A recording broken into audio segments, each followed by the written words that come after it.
The wind did not blow in the Arizona Territory so much as it scoured. It carried the grit of 1,000 dry miles, picking up sand from the Sonora and flinging it against the rough-hewn pine of the ranch house until the wood was polished gray. It was a land that demanded silence, and Daniel Hayes gave it exactly that. He rode his bay mare, heavy with the heat of the afternoon. Along the northern stretch of his barbed wire fence, the sun was a white blister in a sky so pale it looked drained of blood. It was late in the year 1879, or maybe early 1880. Daniel had stopped counting the years with any real care after the fire. Now, time was measured only in seasons of drought, seasons of calving, and seasons of killing. Daniel was a man built for this hardness, mid-30s, though his face looked older, carved from granite and leather. His shoulders were broad, straining the seams of a faded blue shirt that had seen too many washings in alkali water. He pulled his hat low, squinting against the glare, his eyes the color of flint, scanning the horizon not for beauty, but for threats. His knuckles, resting on the saddle horn, were scarred and thick, the hands of a man who had built fences, branded hides, and dug graves. He pulled the mare up as he reached a section of cedar posts that leaned drunkenly toward the canyon. Recent brush fires had licked at the edges of his property, leaving great black scars across the golden scrub grass. The smell of char still lingered, faint but sharp, mixing with a scent of sage and horse sweat. Daniel dismounted, his boots crunching in the dry earth. He checked the wire. It was taut, singing a low, mournful note in the wind. He took a glove off, wiping sweat from his forehead, and reached into his breast pocket. His fingers brushed the edge of a photograph, folded and worn soft as cloth. He did not pull it out. He knew the image by heart, a woman with laughing eyes and a small boy sitting on her lap, holding a wooden horse, Anna and Tommy. A sudden crack echoed from the distant hills. Thunder, or rockfall. Daniel flinched. His hand flew to the stock of the repeater rifle scabbarded on his saddle. It was an old cavalry issue, heavy and reliable. His heart hammered a frantic rhythm against his ribs, the sound of drums pounding in his ears. Ghost drums. He breathed out slowly, forcing his hand away from the gun. There was nothing there, just the wind, just the empty, hateful silence. The territory was on edge. He could feel it when he rode into town for supplies. The talk in the saloon was no longer about rain or beef prices, but about the Apache. There were rumors of Victorio or Geronimo moving bands through the Dragoon Mountains, of raids on isolated homesteads. And there was the other talk, the darker talk of the cattlemen who wanted the range clear. "Drive them out," Roy Dugan had said, slamming a fist onto the bar counter 3 days ago. "Every last one, man, woman, and child. The army is too soft. We need to clear the brush ourselves." Daniel had said nothing then, just paid for his flour and coffee and left. He had been a scout once, years ago. He had ridden with the soldiers, guided them to the hidden springs and the rancherias. He knew what clearing the brush meant. It meant blood on the rocks and smoke rising in columns that could be seen for 20 miles. He had quit that life, but the guilt stuck to him like a second skin. He mounted the mare again and continued riding. 2 miles west, the wire was not leaning. It was cut. Daniel stared down at the severed strands, the ends bright and sharp where the cutters had bitten through. Hoof prints churned the dust on the other side, unshod ponies, and the deeper, cloven tracks of cattle. His cattle. He did not curse. He did not have the energy for anger, only a cold, heavy resignation. He spurred the mare through the gap, his eyes locked on the ground. The trail was easy to read, even in the hard-packed wash. 5, maybe 6 riders, driving 10 head of steers. They were moving fast, pushing the animals hard toward the broken country of the Dragon's Tooth Hills.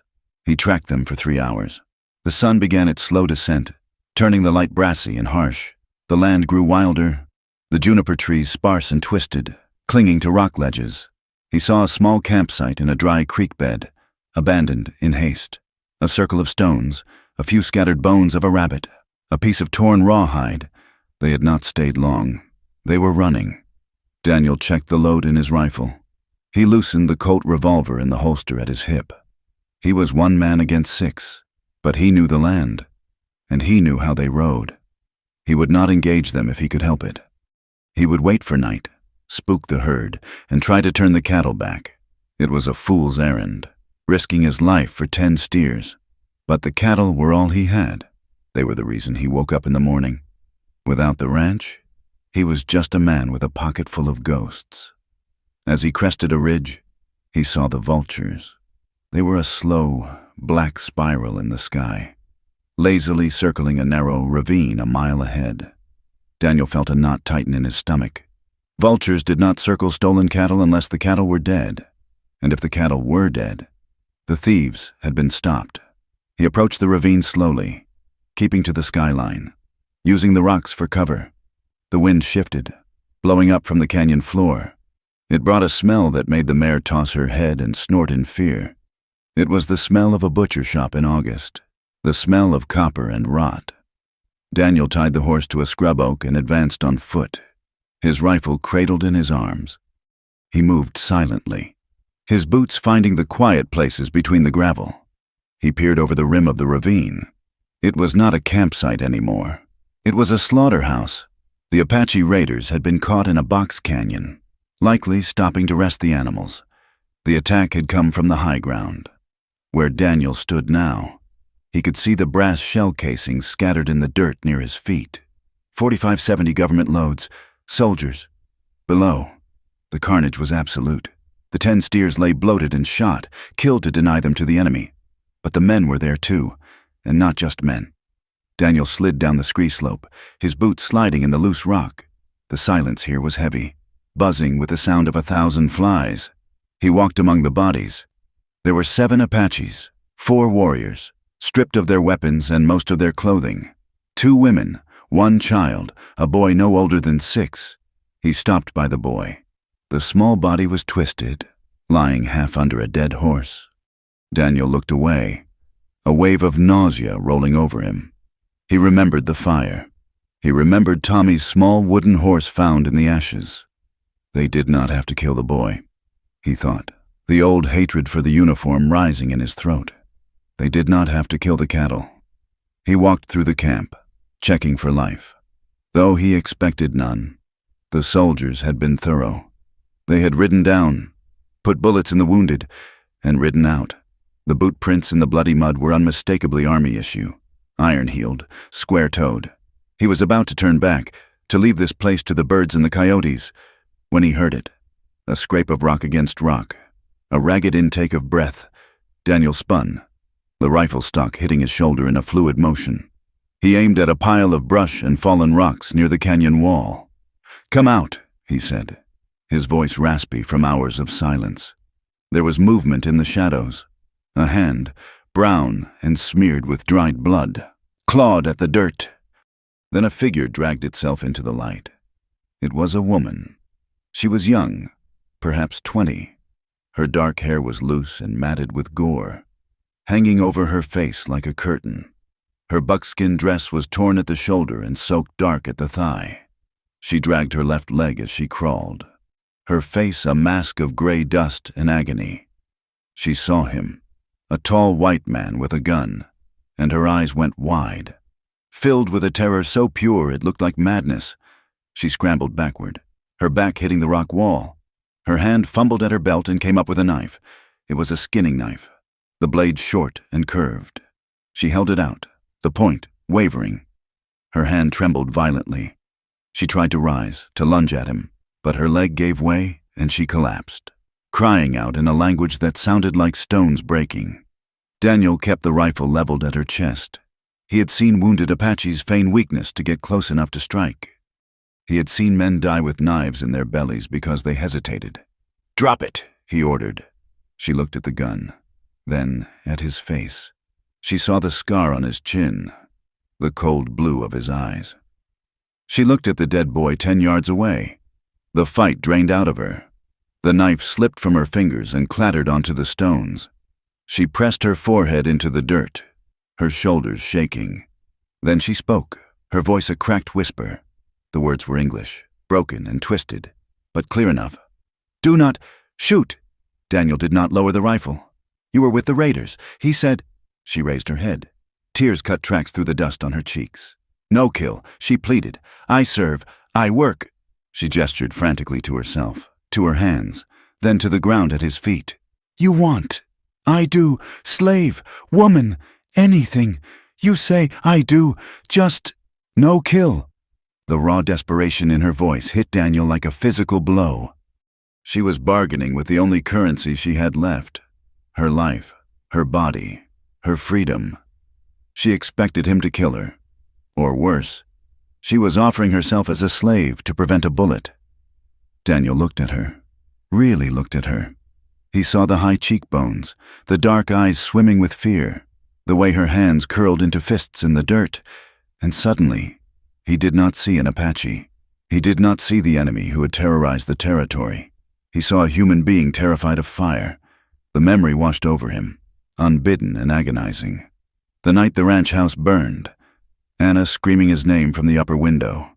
The heat so intense it singed his eyebrows as he tried to break the door down. The way the roof collapsed in a shower of sparks, silencing the screams. He had failed to save them. He had stood there, gun in hand, useless against the flames. He looked at the woman's bleeding leg. The soldiers had left her for dead. If he left her now, she would die of thirst or the coyotes would get her by nightfall. If he shot her, it would be a mercy compared to that. But the voice in his head, the one that sounded like the scout he used to be, whispered, "She is the enemy.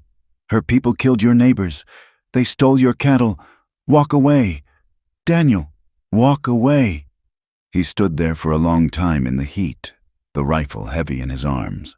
The vultures circled lower, their shadows flitting across the woman's back. She did not move. She waited for the sound of the hammer cocking. Daniel let out a long, shuddering breath. He slowly lowered the barrel of the rifle until it pointed at the ground. "Damn it all to hell," he whispered. He safetied the weapon and shoved it into the crook of his arm. "Can you stand?" he asked. She stared at him, uncomprehending. He stepped forward. She flinched, curling into a ball. "Easy," he said, his voice gruff. "I am not going to hurt you." He knelt beside her. The smell of blood was overpowering. He reached for her injured leg. She hissed in pain and tried to pull away, but he held her firm. The bullet had passed through the fleshy part of the thigh. It had missed the bone, but the wound was ragged and dirty. Daniel pulled a bandana from his pocket. It was not clean, but it was better than nothing. He tied it tight around the wound to staunch the bleeding. She bit her lip until it bled, but she did not cry out.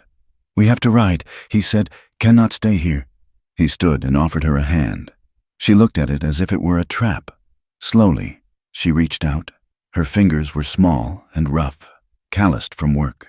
He pulled her up. She put her weight on the bad leg and buckled. Daniel caught her. He swung her up into his arms. She was light, too light. Starvation rations.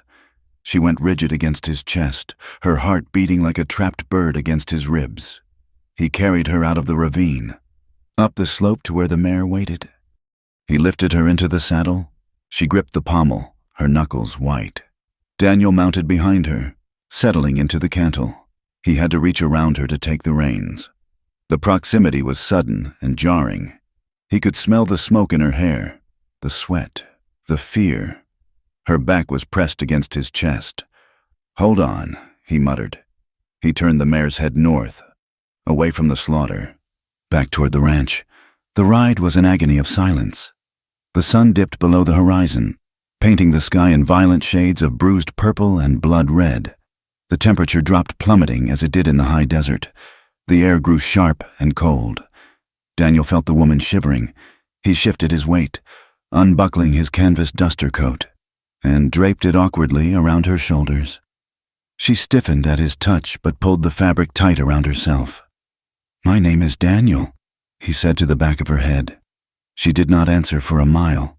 Then, a whisper carried away by the wind. "Tala, Tala," he repeated. It sounded like the land itself, soft but hard underneath. They rode through the twilight, two ghosts moving through a graveyard of juniper and stone. Daniel kept his eyes on the horizon, but his mind was racing. What was he doing, bringing an Apache woman to his house? The town would hang him if they knew. The soldiers would arrest him. And what would he do with her? Keep her? Release her? She had offered to serve him. The words echoed in his mind. I serve. I work. Anything. He felt a flush of shame heat his neck. He was a man who had been alone for 3 years.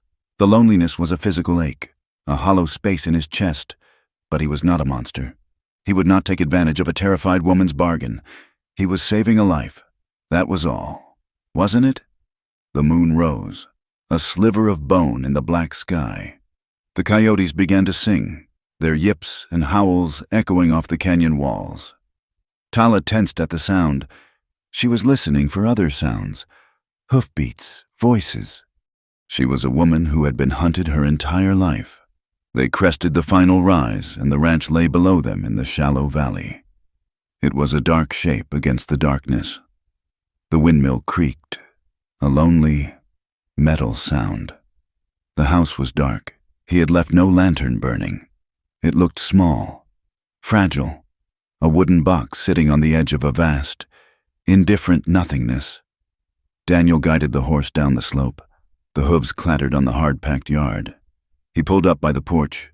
The dogs, 2 scruffy hounds, came out from under the steps, growling low until they recognized his scent, then whining uncertainly at the stranger. Daniel dismounted, his legs stiff. He reached up for Tala. She looked at the house, then at the vast, empty desert stretching out behind them. She looked at Daniel. In her eyes, he saw the calculation. This place was isolated. There was nowhere to run. She was wounded. She was alone with a white man who had a gun and a great deal of anger. She slid down into his arms, and he set her gently on the dirt. She leaned against the hitching rail to keep from falling. This is it, Daniel said, gesturing to the dark house. Home. Tala looked at the wooden structure. It had walls to keep the wind out. It had a door that could be barred. But as she looked at Daniel, standing tall and shadowy in the moonlight, she knew the walls would keep her in just as surely as they kept the world out. She nodded once, a sharp, jerky motion. She was alive. For tonight, that had to be enough. Daniel walked up the steps and pushed the door open. The darkness inside seemed to swallow the moonlight. He struck a match, the sudden flare illuminating his weary, etched face. He lit the lantern hanging by the door. Come inside, he said. Tala limped up the stairs. She paused at the threshold, looking back one last time at the hills. Then she stepped into the house, and the door closed behind her, shutting out the wind and the coyotes, leaving them alone in the silence. The light that woke her was not the soft, gray dawn of the mountains she knew, but a harsh, white bar that cut across the floorboards like a blade. Tala lay still for a long time, listening. The air smelled of stale pine and dried dust. She was on a mattress, a thing of ticking and straw, covered by a rough wool blanket that smelled of a man. She sat up slowly. Her left leg throbbed with a dull, heavy rhythm, wrapped tightly in clean linen. The room was small, spare, and cold despite the sunlight. A single chair, a wash basin on a crate, and bare walls that had never known paint. It was a cell. She swung her good leg to the floor, testing her weight. The pain in her thigh was sharp, but the bone held. She stood, gripping the wall for support, and limped toward the door. Her heart hammered against her ribs. If it was locked, she was a prisoner. If it was open, she was something else, though she did not know what. Her fingers closed around the cold iron latch. It lifted. The door swung inward with a groan of dry hinges. She stepped out onto a porch that ran the length of the house. The wind hit her instantly, hot and full of grit. Sitting on the steps, 10 feet away, was the white man, Daniel. He was cleaning his rifle, a rag moving rhythmically over the dark steel barrel. He did not look up when the door creaked, but his hands stopped moving for a fraction of a second before resuming their work. It was an answer, without words. "You are not locked in," the rifle said. but you are not free to leave." Daniel set the gun down across his knees and turned to look at her. His face was shadowed by the brim of his hat, but his eyes were clear and hard. He looked tired, the lines around his mouth deep with exhaustion. "You slept a long time," he said. His voice was gravel, low and unpolished. Tala leaned against the doorframe, taking the weight off her leg. She said nothing. She waited for him to tell her what she was. Daniel cleared his throat, looking out toward the windmill that spun lazily in the distance. He seemed to find it difficult to look at her directly. "I have been thinking," he said, "about the arrangement." He stood up, towering over the steps. He was a big man, broad in the shoulders, with hands that looked like they could crush stone. Tala felt a flicker of the terror she had felt in the ravine, the memory of her own voice begging, offering her body to save her life. She saw the flush of color rise in his neck, a red stain of shame. He remembered it too. He was ashamed that he had hesitated, ashamed that for a moment, amidst the blood and death, he had considered her offer. "You can stay," Daniel said. His words clipped, "but this is a working ranch. I do not carry dead weight. Once that leg heals, you work, you cook, you keep the house. You help with the stock where you can." He finally looked at her, his gaze sliding away from her eyes to a point over her shoulder. "You work, you eat, you have a roof. That is the deal." Tala nodded once. "I work," she said. The words felt strange in her mouth, thick and foreign. "Good," Daniel said. He picked up his rifle and walked toward the barn, his boots thudding heavy on the dirt. "There is beans on the stove. Eat." The first week was a blur of pain and silence. Tala learned the geography of her prison. The house was 4 rooms of rough-cut lumber, built to withstand the wind but not to comfort the soul. The kitchen was dominated by a black iron stove that radiated heat even when the fire was low. The floors were swept clean, but always gritty, with the sand that blew in through the cracks in the walls. She moved through the house like a ghost, favoring her injured leg. Every time Daniel entered a room, she made herself small, pressing into corners or busying herself with a rag. She watched him with the eyes of a trapped animal. She watched where he hung the rifle.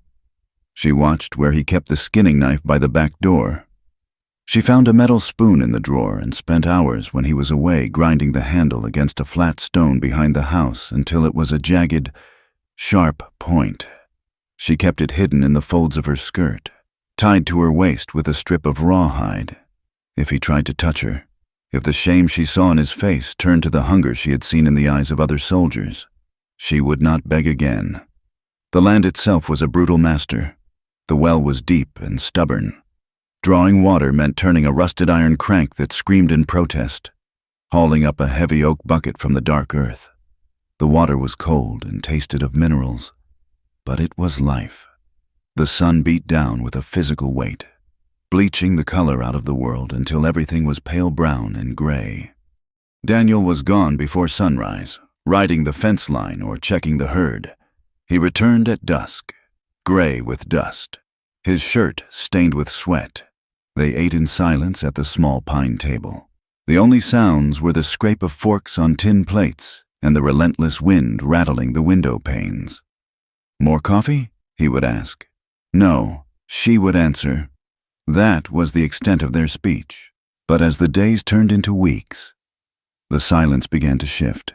It was no longer the silence of the hunter and the prey, but the silence of 2 people enduring the same hardship.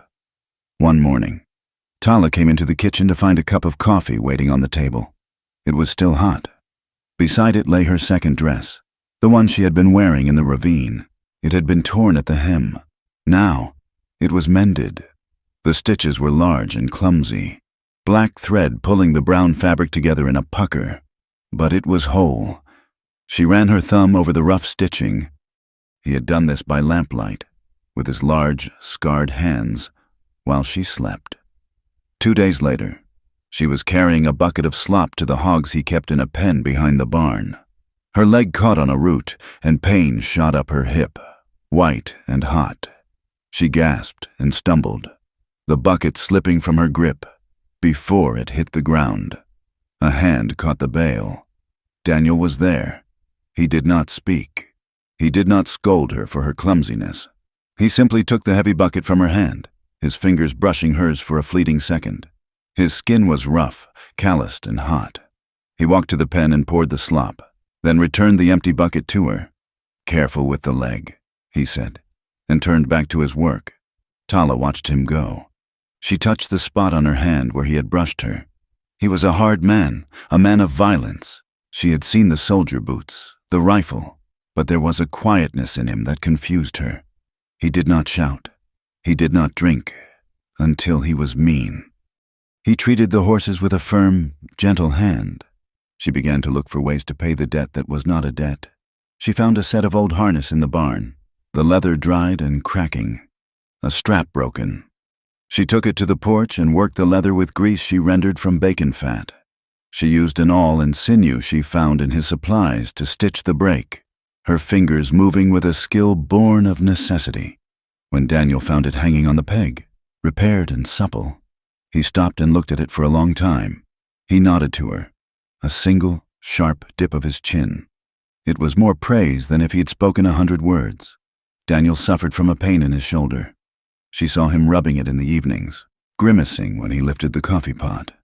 It was an old injury, a deep ache that came with the cold nights. Tala went to the creek bed, where the sparse willows grew. She found the creosote bush and the sage. She boiled the leaves into a dark, pungent poultice. That night, she set the bowl on the table. "For pain," she said, gesturing to his shoulder. Daniel looked at the green sludge, then at her. "Apache medicine?" "Good medicine," she said. He hesitated, then unbuttoned his shirt, exposing the shoulder. The skin was pale below the tan line, and a jagged white scar ran across the muscle. Tala applied the poultice, her fingers working the heat into the flesh.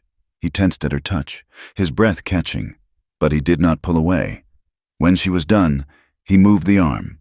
The stiffness was gone. "Thank you," he said softly. The fragile truce held until the day the bay gelding panicked. It was a young horse, skittish and half wild. Daniel was trying to shoe it in the corral. The horse reared, eyes rolling white, striking out with iron-shod hooves. Daniel shouted, waving his hat, but the animal only grew more frantic, backing into the rails, threatening to break a leg. Tala was watching from the porch. She saw Daniel grab for a rope, his frustration mounting. She dropped the broom she was holding and limped to the corral. "No," she called out. "No shout." Daniel turned, sweat dripping from his nose. "Get back, Tala! He is crazy!" Tala slipped between the rails. She did not look at Daniel. She looked at the horse. She made a low sound in her throat, a humming vibration that was more breath than noise.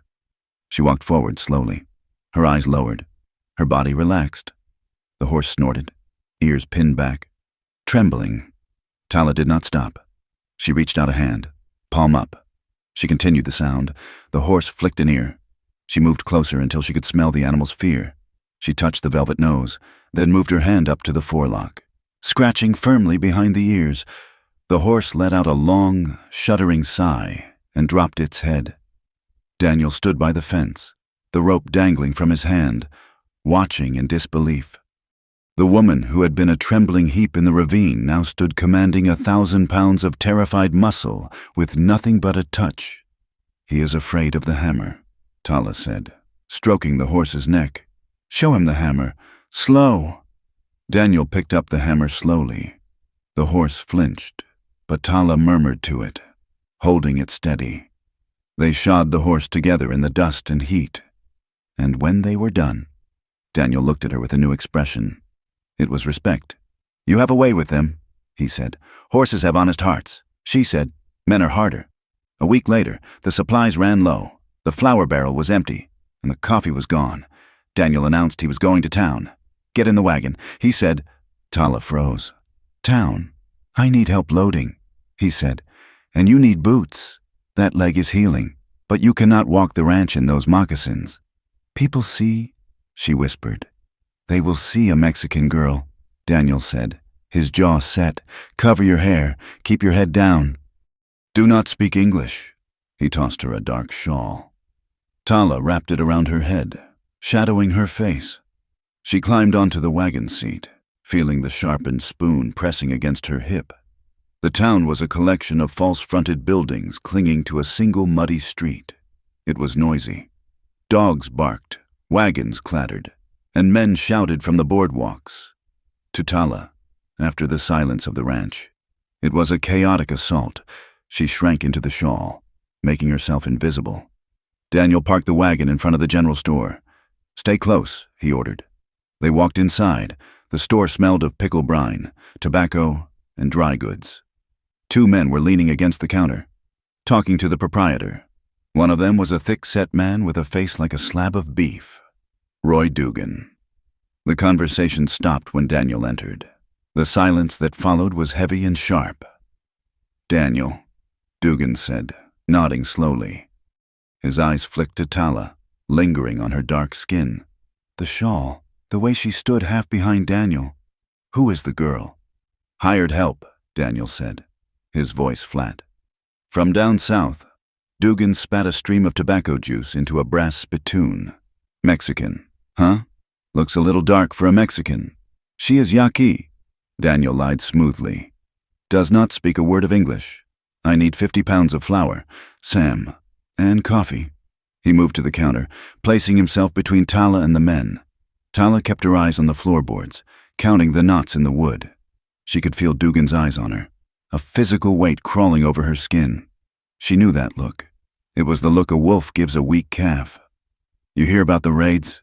Dugan asked, his voice booming in the small space. "More cattle taken over near the basin.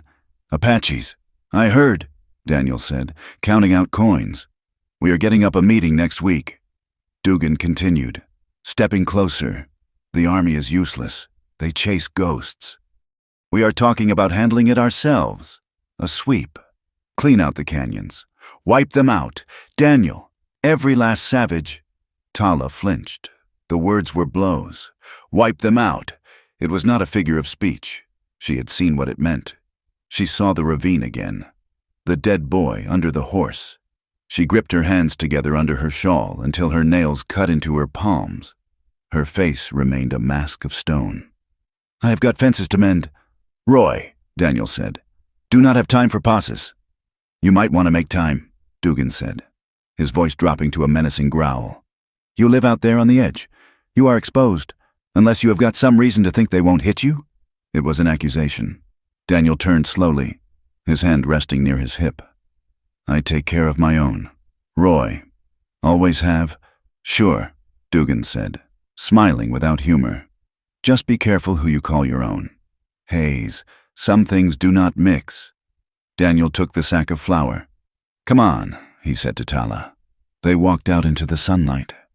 Tala felt the eyes of the town on her back. 100 unseen enemies. She climbed into the wagon, her hands shaking. Daniel whipped the horses into a trot, driving out of town faster than usual. He did not speak for 5 miles. His knuckles were white on the reins. That night, the ranch was quiet, but the air inside the house felt charged with the electricity of the day's violence. Tala lay in her bed, staring at the dark ceiling. She could not sleep. The image of Dugan's face burned in her mind. Then she heard it, a shout from Daniel's room. "No, get back! Anna!" It was a strangled cry, full of panic. Then came the sound of thrashing, the bed slats creaking violently. "Tommy, run! The door!" Tala rose and walked silently to his door. It was open. In the moonlight, she saw Daniel tangling in his sheets, fighting an invisible enemy. He was sweating, his face twisted in agony. I cannot reach them," he sobbed, the sound breaking into a low moan. Tala stood in the doorway, her hand on the frame. She should leave. He was the white man, the enemy, the jailer. But seeing him like this, stripped of his rifle and his stoicism, he was just a man haunted by fire. She felt a strange twisting in her chest. It was fear, yes, but also a deep, aching pity. And beneath that, something softer, a recognition of a shared wound. She watched him until his breathing slowed and he fell back into a restless sleep. She did not go to him, but she did not leave the doorway for a long time. 2 days later, the sky turned a bruised yellow. The wind picked up, screaming around the eaves of the house, a dust storm. By noon, the world outside was a swirling wall of brown grit. The sun was blotted out. Sand hissed against the windows like dry rain. They were trapped inside. Daniel lit the kerosene lamp on the kitchen table, though it was only 2 in the afternoon. The golden light carved a small circle of warmth against the howling dark outside. Daniel poured 2 cups of coffee. He pushed one toward her. He sat heavily, listening to the wind. "It will blow all night," he said. Tala wrapped her hands around the warm ceramic cup. "The wind is angry," she said. Daniel looked at her. The storm seemed to have loosened something in him. Or perhaps it was the memory of the town, or the nightmares. "My wife," he said suddenly. He did not look at her. He looked at the flame of the lamp. Her name was Anna. The boy was Tommy. He was 4. Tala went still. He had never spoken their names to her. "It was a range war," Daniel continued, his voice monotone. "Not Indians, white men, fighting over water rights. They set fire to the house while I was out in the barn. I tried to get to them." He looked at his hands, turning them over. "The roof came down.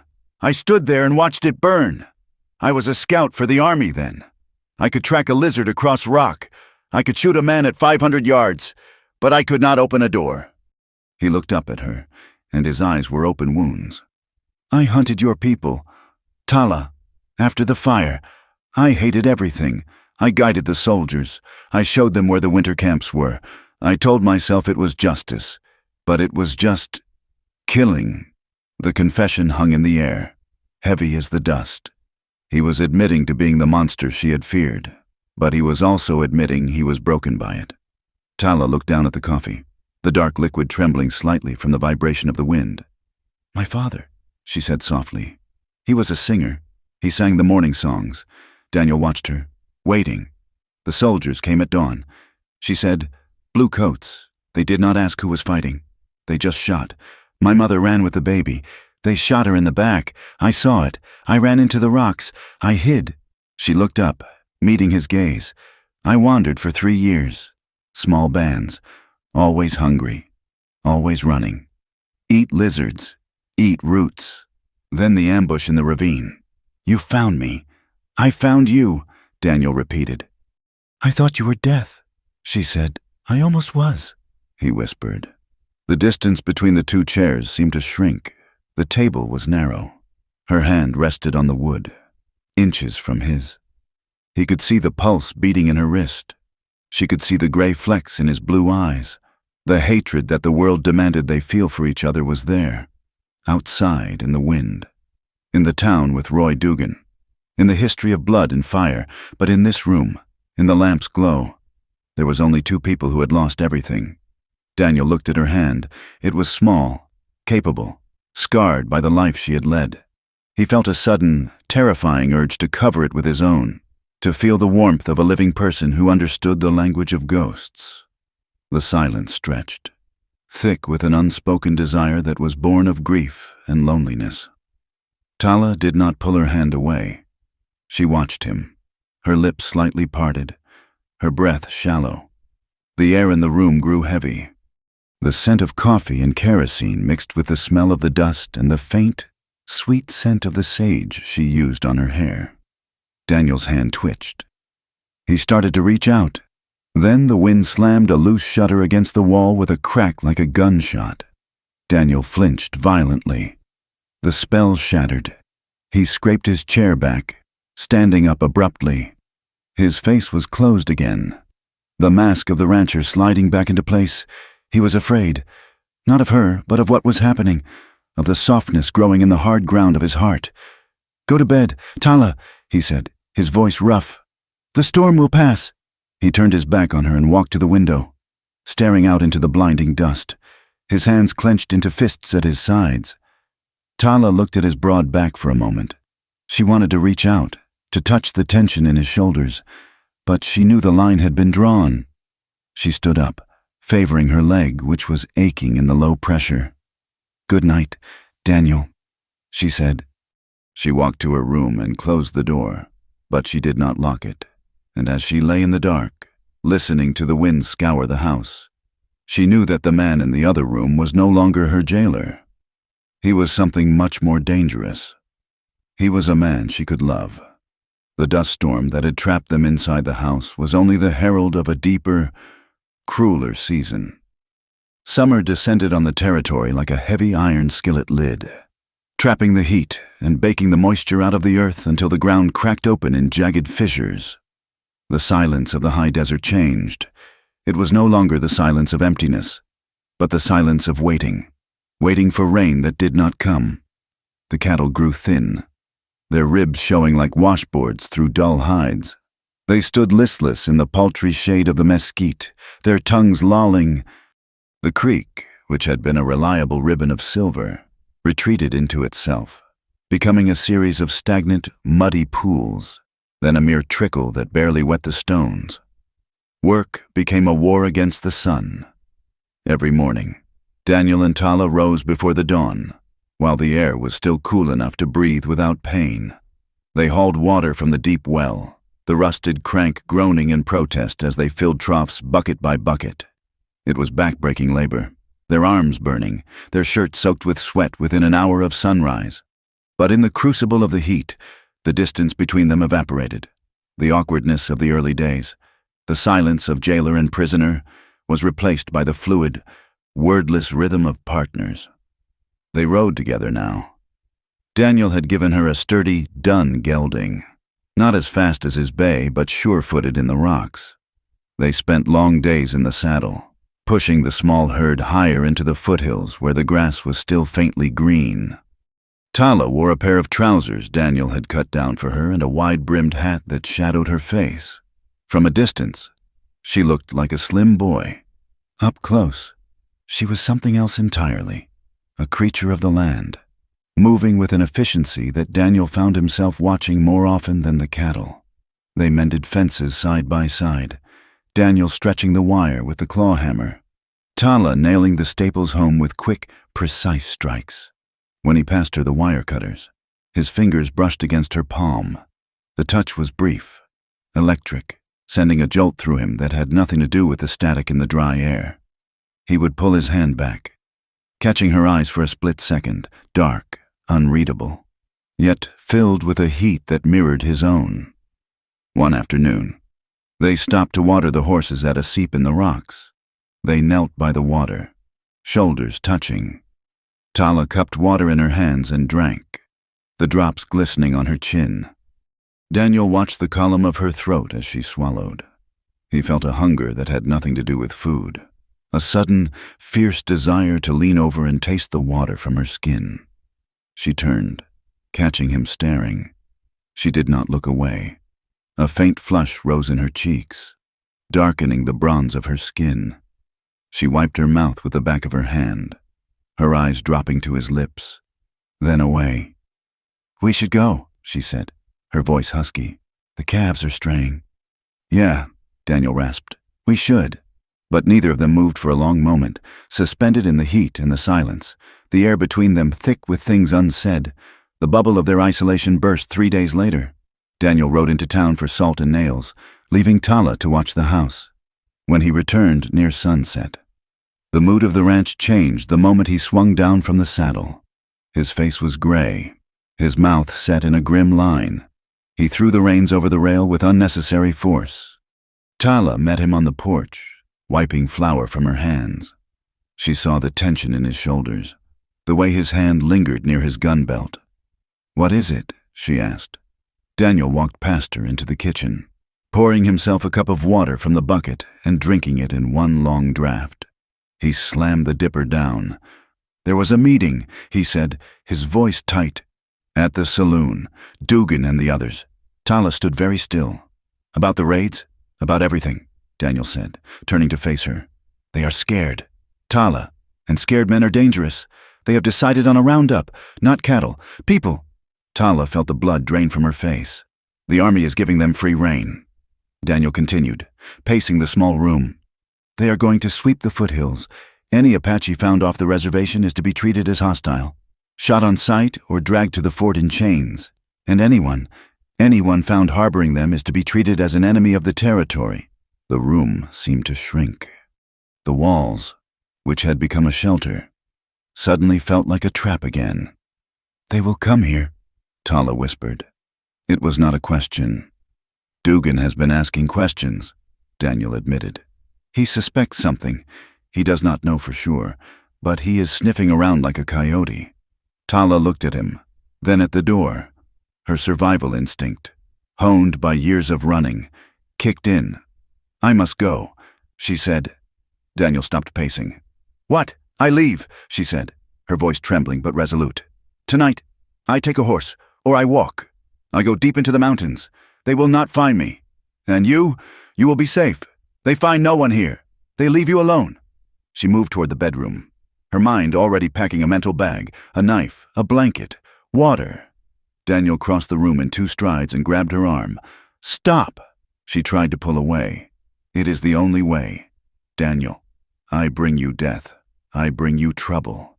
You are not going anywhere," he growled, his grip tightening. "Let me go," she cried, fear spiking in her voice. "I can survive. I know the land. You would be dead in a week," Daniel shouted, shaking her slightly. "Look at you, Tala. Your leg is barely healed. The springs are dry. And the hills are going to be crawling with soldiers and men like Dugan who want nothing more than to put a bullet in you. You think you can outrun them?" "I can try," she shouted back, tears of frustration springing to her eyes. "Better to die out there than to have them drag you down with me. I am not letting you die," Daniel roared. The sound echoed off the bare walls, shocking them both into silence. He was breathing hard, his face inches from hers. His hand was still gripping her arm, his fingers digging into her flesh. He realized how hard he was holding her and let go as if burned. "I am not letting you go," he said again, his voice lower, rougher. "You stay here. We keep your head down. We ride it out. But you do not leave this ranch." "Do you hear me?" Tala rubbed her arm where his fingers had been. She looked at him, seeing the fear behind his anger. He was not afraid of the soldiers. He was afraid of the empty house. He was afraid of the silence coming back. "I hear you," she whispered. Dinner was an affair of silence and scraping forks. The tension in the house was a physical weight, heavier than the heat. Daniel ate without tasting, his eyes fixed on the dark window. Tala picked at her beans, her ears straining for the sound of hoofbeats. It was not hoofbeats that came. It was a smell. Sharp, acrid, smoke. Daniel's head snapped up. Fire! He was out the door before the word had fully left his mouth. Tala followed, limping slightly. Outside, the night was dark, but to the west, near the back pasture, a dull orange glow pulsed against the skyline. Lightning from a dry storm over the mountains must have struck hours ago, the embers smoldering in the brush until the wind fanned them to life. "The winter grass," Daniel cursed. "If it hits the creek bed, it will jump the line and take the barn." He ran for the shed, grabbing shovels and wet burlap sacks he kept in a water trough. For this exact horror, he threw a shovel to Tala without thinking. "Can you ride?" he barked. "Yes, get the horses. We have to beat it out before it climbs the ridge." They rode hard through the dark, the horses stumbling in the gopher holes, the smell of smoke growing thicker until it stung their eyes. When they reached the fire line, it was a jagged snake of flame, low to the ground but moving fast, eating the dry cheatgrass with a crackling roar. They dismounted and went to work. It was brutal, primitive warfare. Daniel attacked the flames with a wet sack, slamming it down to smother the oxygen, swinging with a rhythm born of desperation. Tala used the shovel, throwing dirt onto the creeping edge, creating a break in the fuel. The heat was intense. It dried the sweat on their skin instantly. Smoke filled their lungs, making them cough and gag. Their eyes watered, their muscles screamed, but they did not stop. They moved together, a 2-person line of defense against the destruction of their world. "Over here," Daniel yelled, pointing to a flare-up near a stand of mesquite. Tala scrambled over the rocks, throwing dirt frantically.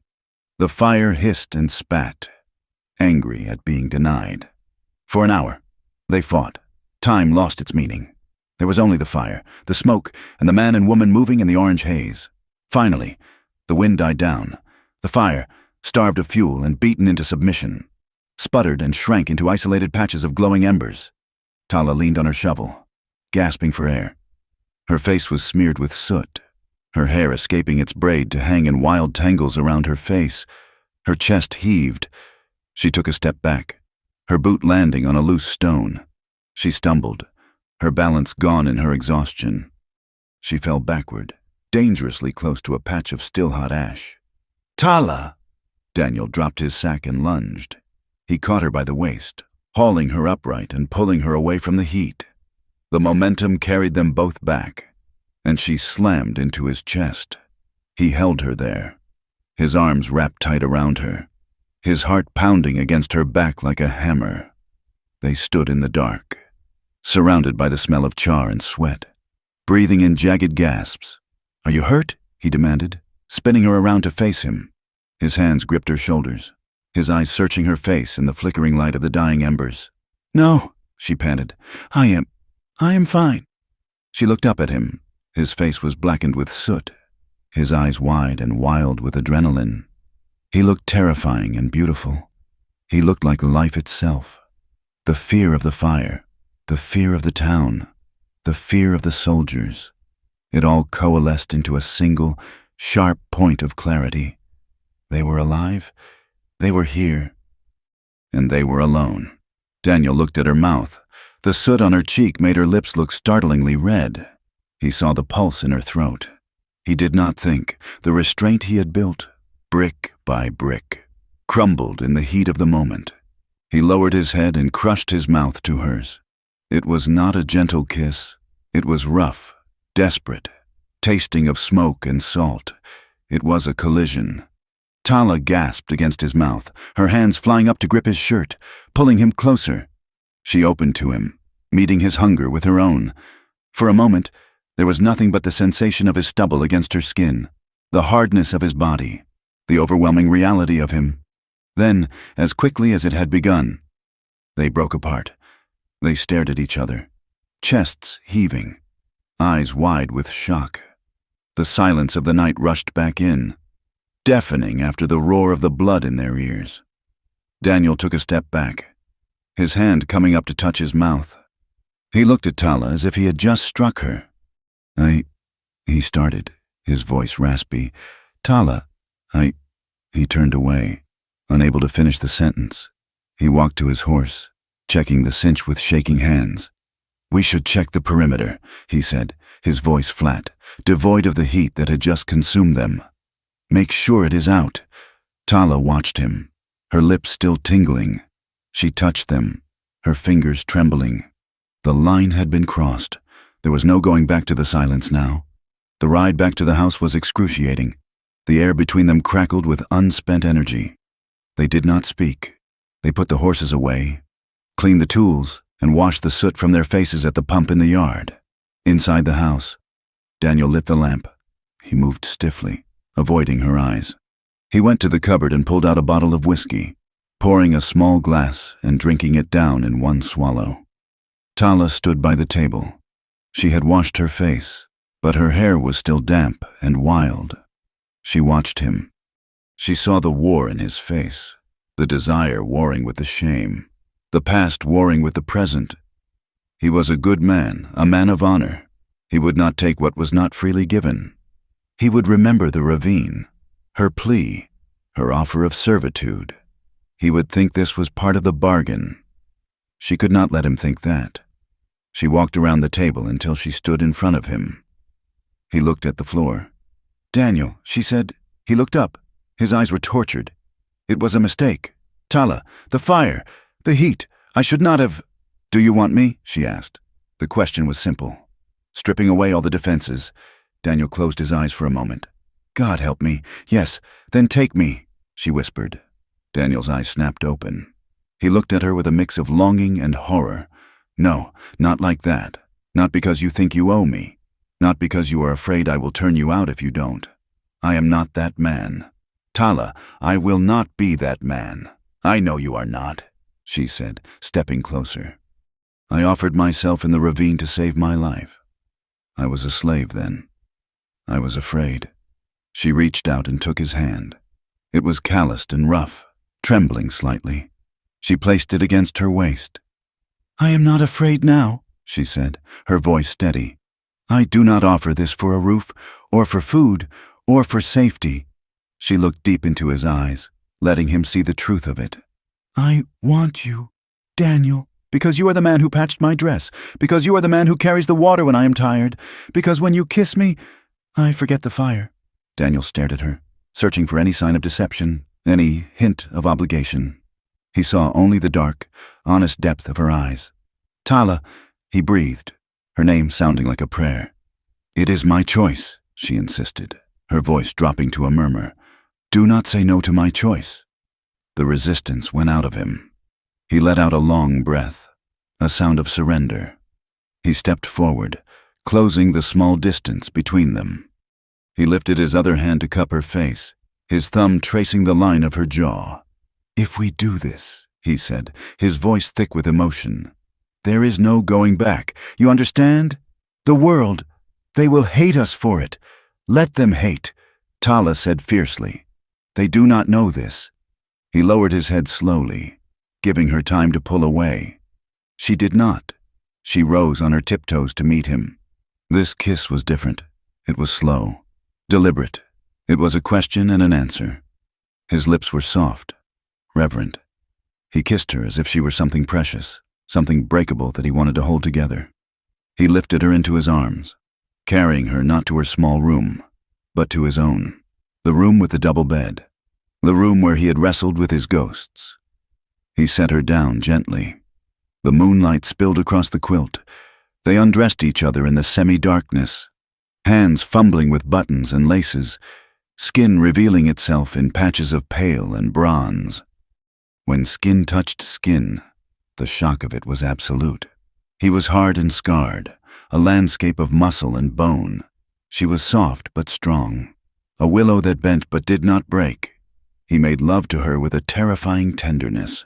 He held back his own strength, terrified of hurting her, terrified of reminding her of violence. But she met him with a fierce need, pulling him down, wrapping her legs around him, anchoring him to the earth. In the dark, the boundaries dissolved. There was no white rancher, no Apache woman.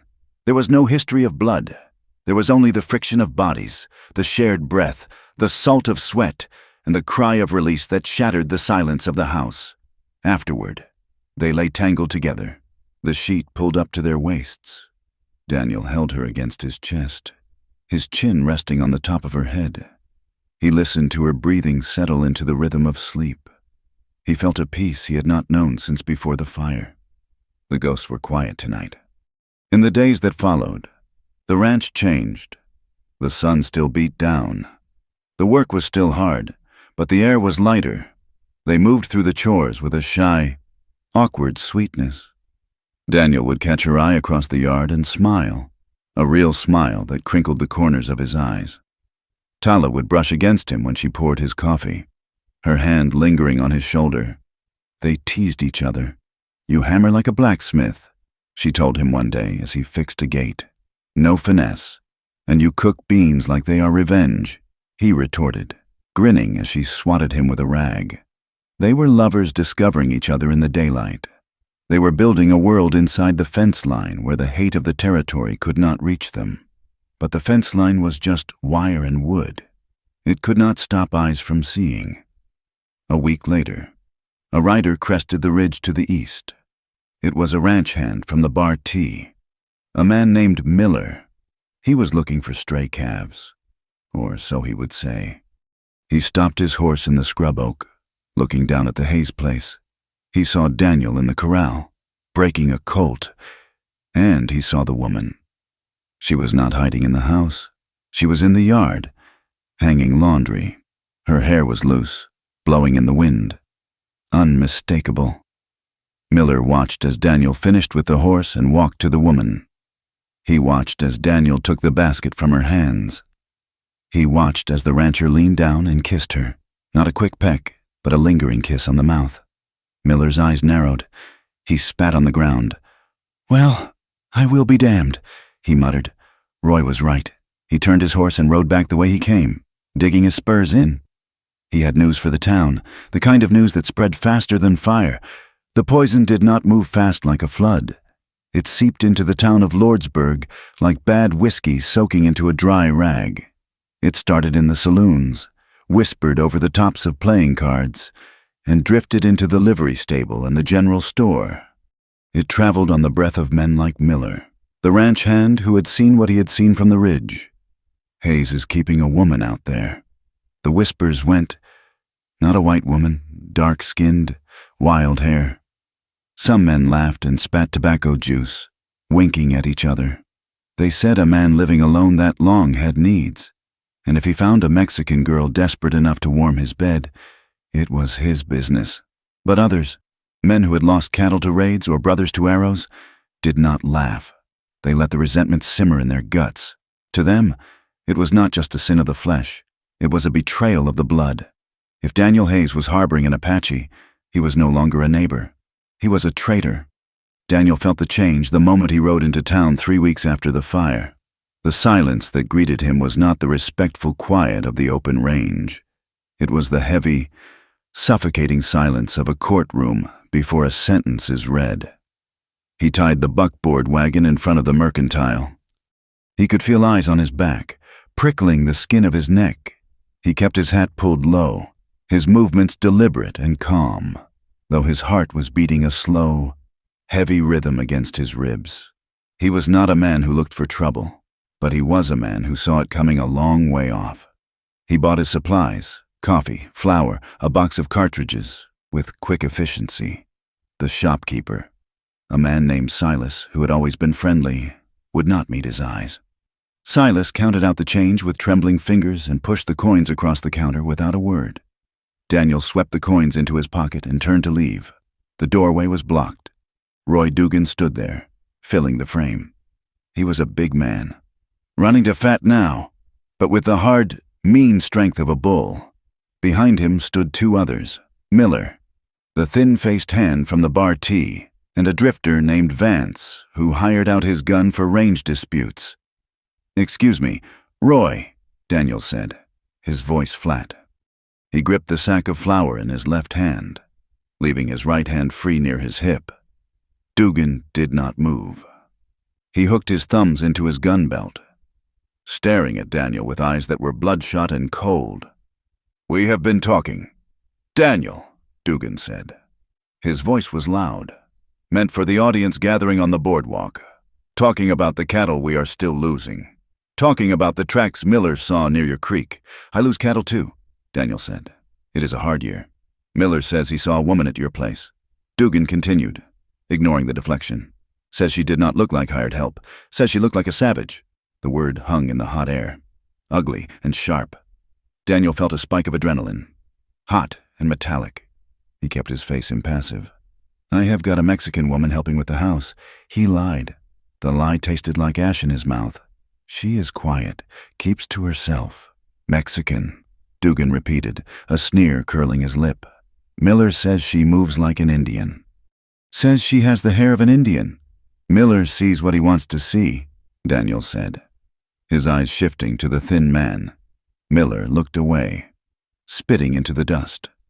Dugan stepped closer, invading Daniel's space. "Let me tell you something. Hayes, we are tired of the raids. We are tired of the army sitting on their hands. We are going to clean this valley out. If you are hiding one of them, if you are giving comfort to the enemy, then you are the enemy.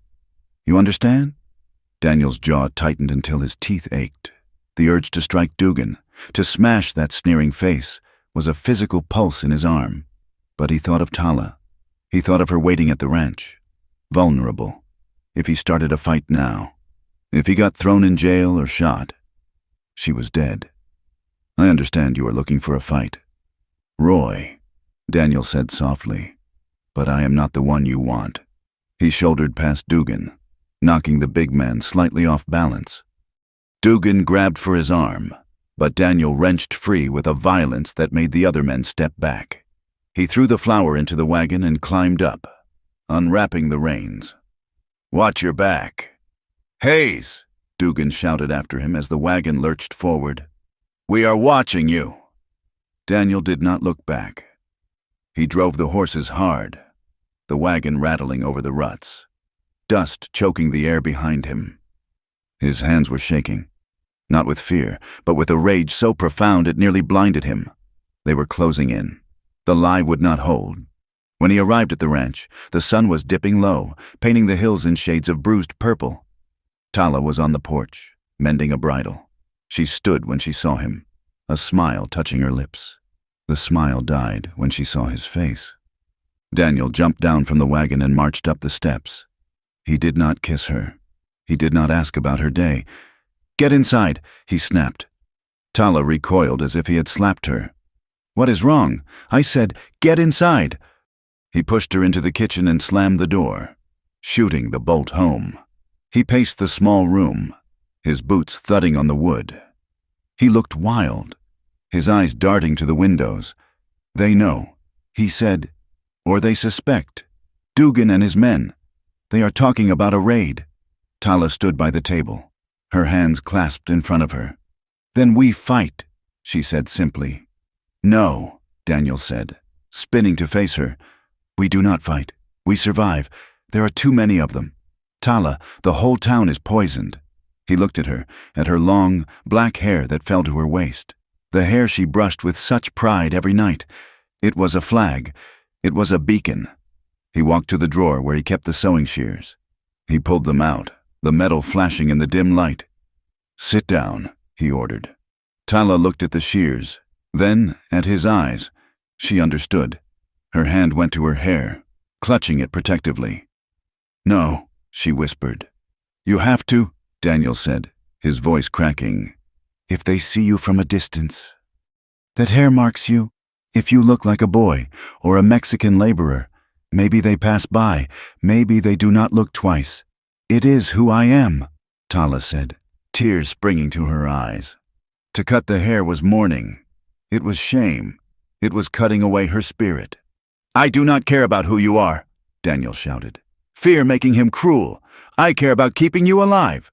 Do you want to die, Tala? Do you want them to drag you behind a horse? Because that is what they will do." He grabbed a chair and slammed it down in the center of the room. "Sit down." Tala stared at him. She saw the terror behind his rage.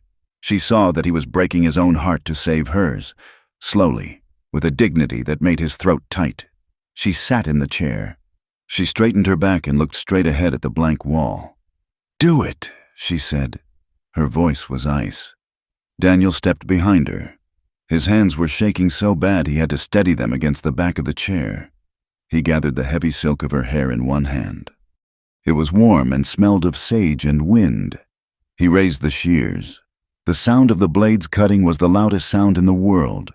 Snip, crunch, snip. Black locks fell to the floor like dead birds. Daniel worked quickly, hacking the hair short, close to her skull, rough and uneven.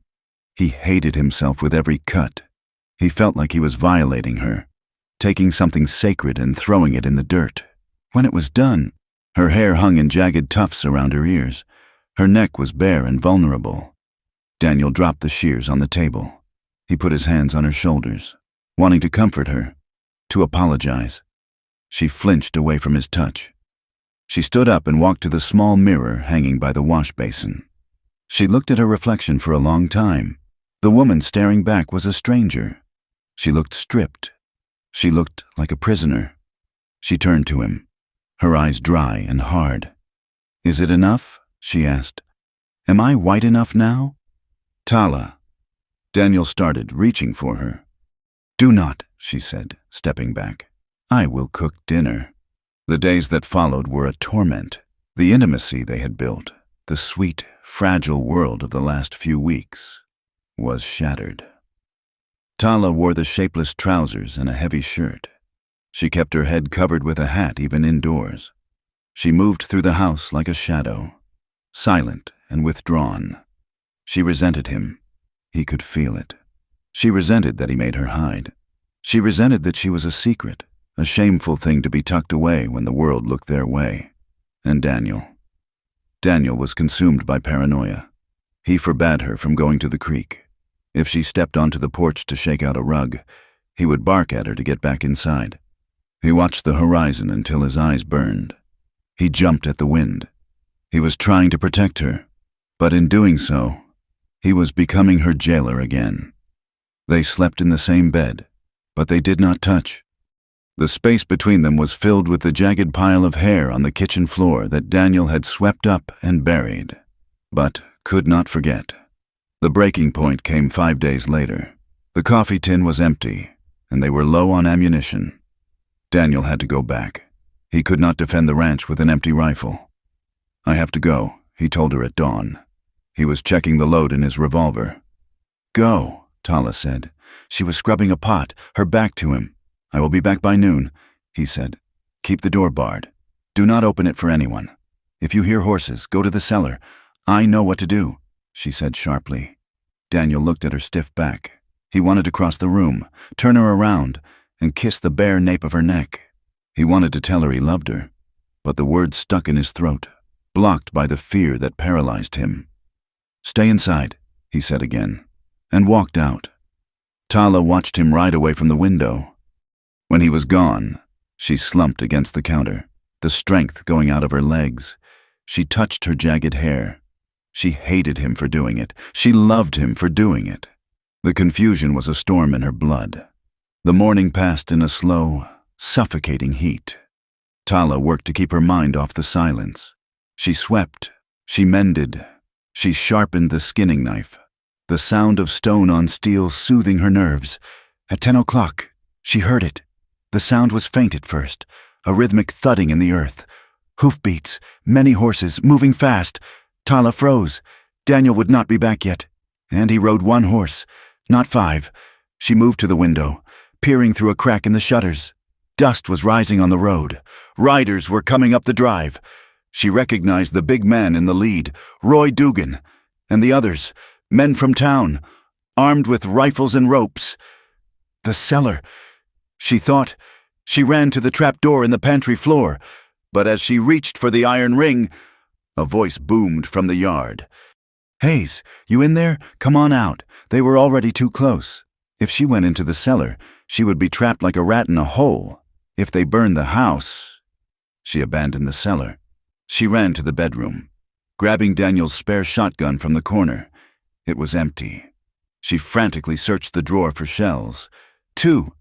Only 2 left. "Open up." "Hayes, we know you are in there." Boots stomped on the porch. The heavy thud of a fist on the door shook the house. "He is not here," a voice shouted. "The wagon is gone." "Check the barn," Dugan ordered. "You two, kick this door in. Let us see what kind of nest he is keeping." Tala shoved the shells into the breech and snapped the shotgun closed. She backed into the corner of the kitchen, leveling the barrel at the door. Her hands were shaking, but her eyes were steady. The door groaned under a heavy kick. Wood splintered. Another kick, and the lock gave way. The door flew open, banging against the wall. 2 men spilled into the room, dust swirling around them. Miller and the gunman. Vance. They stopped when they saw the shotgun. "Whoa there," Vance said, a grin spreading across his face. "Look what we found." "Get out!" Tala shouted. Her voice was low and guttural. "Get out or I kill!" Miller squinted at her. The hat shadowed her face, and the trousers made her look small. "Is that a boy?" "That is the savage," Vance said, taking a step forward. "I can smell her. Back!" Tala screamed. She pulled the trigger. Click. The shell was a dud, a bad primer. The horror of it washed over her in a cold wave. Vance laughed. He lunged before she could fire the second barrel. He grabbed the barrel of the shotgun and wrenched it from her grip. Tossing it aside, Tala went for the knife at her belt. She slashed out, quick as a viper. The blade caught Vance on the forearm, drawing a line of bright red blood. "You bitch!" he roared. He backhanded her. The blow was heavy, knocking her sideways. She crashed into the table and fell to the floor, the knife skittering away. Before she could rise, they were on her. Rough hands grabbed her arms, pinning her down. The smell of sweat and tobacco and stale hate overwhelmed her. "Drag her out!" Dugan yelled from the porch. "Let us see her in the light!" She fought them. She kicked and bit and twisted, screaming in Apache, calling down curses on their souls. But they were too strong. They dragged her by her arms across the floor, over the threshold, and threw her into the dirt of the yard. She landed hard on her shoulder, gasping for breath. She scrambled to her knees, spitting dust. Her hat had fallen off. The jagged, chopped hair stood out in stark relief against the pale dust. Dugan stood over her, looking down with a mixture of disgust and triumph. Well, he said. "Look at the haircut. Daniel trying to make a lady out of you?" The other men laughed. It was a cruel, ugly sound. "She cut me," Vance said, gripping his bleeding arm. "The little devil cut me." "She is wild stock," Miller said, circling her. "Maybe she needs breaking." Tala glared at them, her chest heaving. She did not beg. She would not give them that. "You are cowards," she spat in English. "Dogs." Dugan's face darkened. "Tie her up." "What are we going to do with her?" "Roy," Miller asked, pulling a length of hog-tying rope from his saddle. "We take her to the fort," Dugan said. "Or maybe we just leave her out on the plain for her own kind to find. After we teach her a lesson about cutting white men." Vance stepped forward, his eyes glazed with a dark lust. "I say we teach her right here," he muttered. "Daniel is not using her right now." He reached for her. Tala shrank back, rage flaring white-hot. "Get off her!" The voice cracked across the yard like a whip. Every head turned. Daniel stood at the edge of the yard, near the barn. He had come in from the back trail, on foot. The wagon left somewhere behind. He held his repeater rifle at his shoulder, the hammer cocked. His face was a mask of death. He looked at Tala, on her knees in the dirt, her clothes torn, her face bruised. He saw the rope in Miller's hand. He saw the look on Vance's face. The world narrowed down to the sights of his rifle. "Daniel," Dugan said, holding up a hand. "Now, hold on. You are in deep trouble. Boy, harboring a hostile—" "Step away from her," Daniel said. His voice was not loud, but it carried a vibration that made the horses flatten their ears. "I will not say it twice. She is an Apache." "Daniel!" Dugan shouted, his bravado wavering under the aim of the rifle. "She attacked Vance. Look at the blood. You are betraying your own race for this. This animal. This land belongs to no man alone," Daniel said. His eyes locked on Dugan. "And that woman has more honor in her little finger than you have in your whole miserable life. Let her go. You are making a mistake," Miller said, nervously backing away. "The mistake was coming here," Daniel said. Vance, angered by the pain in his arm and the interruption, made his choice. His hand blurred toward his holster. "I am not taking orders from an Indian lover." "No!" Tala screamed. Time seemed to slow down. Daniel saw Vance's shoulder dip. He saw the gun clear leather. Daniel squeezed the trigger. The rifle bucked against his shoulder. The crack was deafening. Vance was thrown backward as if kicked by a mule. The bullet took him in the chest, blowing through his lungs. He hit the dust dead before he landed. Chaos erupted. Miller scrambled for his gun. Firing wild, a bullet kicked up dirt inches from Daniel's boot. Daniel worked the lever of his rifle, clack, clack, and fired again. Miller spun around, clutching his thigh, screaming as he went down. Dugan and the other two men scrambled for their horses, panic seizing them. This was not the intimidation of a helpless woman they had planned. This was a war, and Daniel Hayes was a better soldier than any of them. "Damn you! Hayes!" Dugan shouted, firing a shot from his revolver that shattered the kitchen window. He spurred his horse, wheeling it around. "Go!" Dugan yelled to the others. "Ride!" They galloped out of the yard, leaving a cloud of dust and the body of Vance lying in the sun. Daniel kept the rifle raised until they were over the ridge. Then, slowly, he lowered it. The silence rushed back in, broken only by Miller's whimpering moans near the trough. Daniel walked to Tala. He dropped the rifle and fell to his knees beside her. He reached for her, his hands shaking violently now that the shooting was done. Tala, he choked out. Are you? Did they? She threw herself into his arms, burying her face in his neck. She was shaking uncontrollably. You came back, she sobbed. You came back. He held her tight, rocking her back and forth in the dust. I am sorry, he whispered into her chopped hair. I am so sorry. He looked over her shoulder at the dead man. He looked at Miller, who was bleeding into the dirt. He had killed a neighbor. He had shot another. There was no explaining this away. There was no law that would take his side against a group of white ranchers. Not over an Apache woman. The life he had built, the fences, the house, the herd. It was all gone. It had ended the moment he pulled the trigger. Tala pulled back, looking at his face. She saw the realization in his eyes.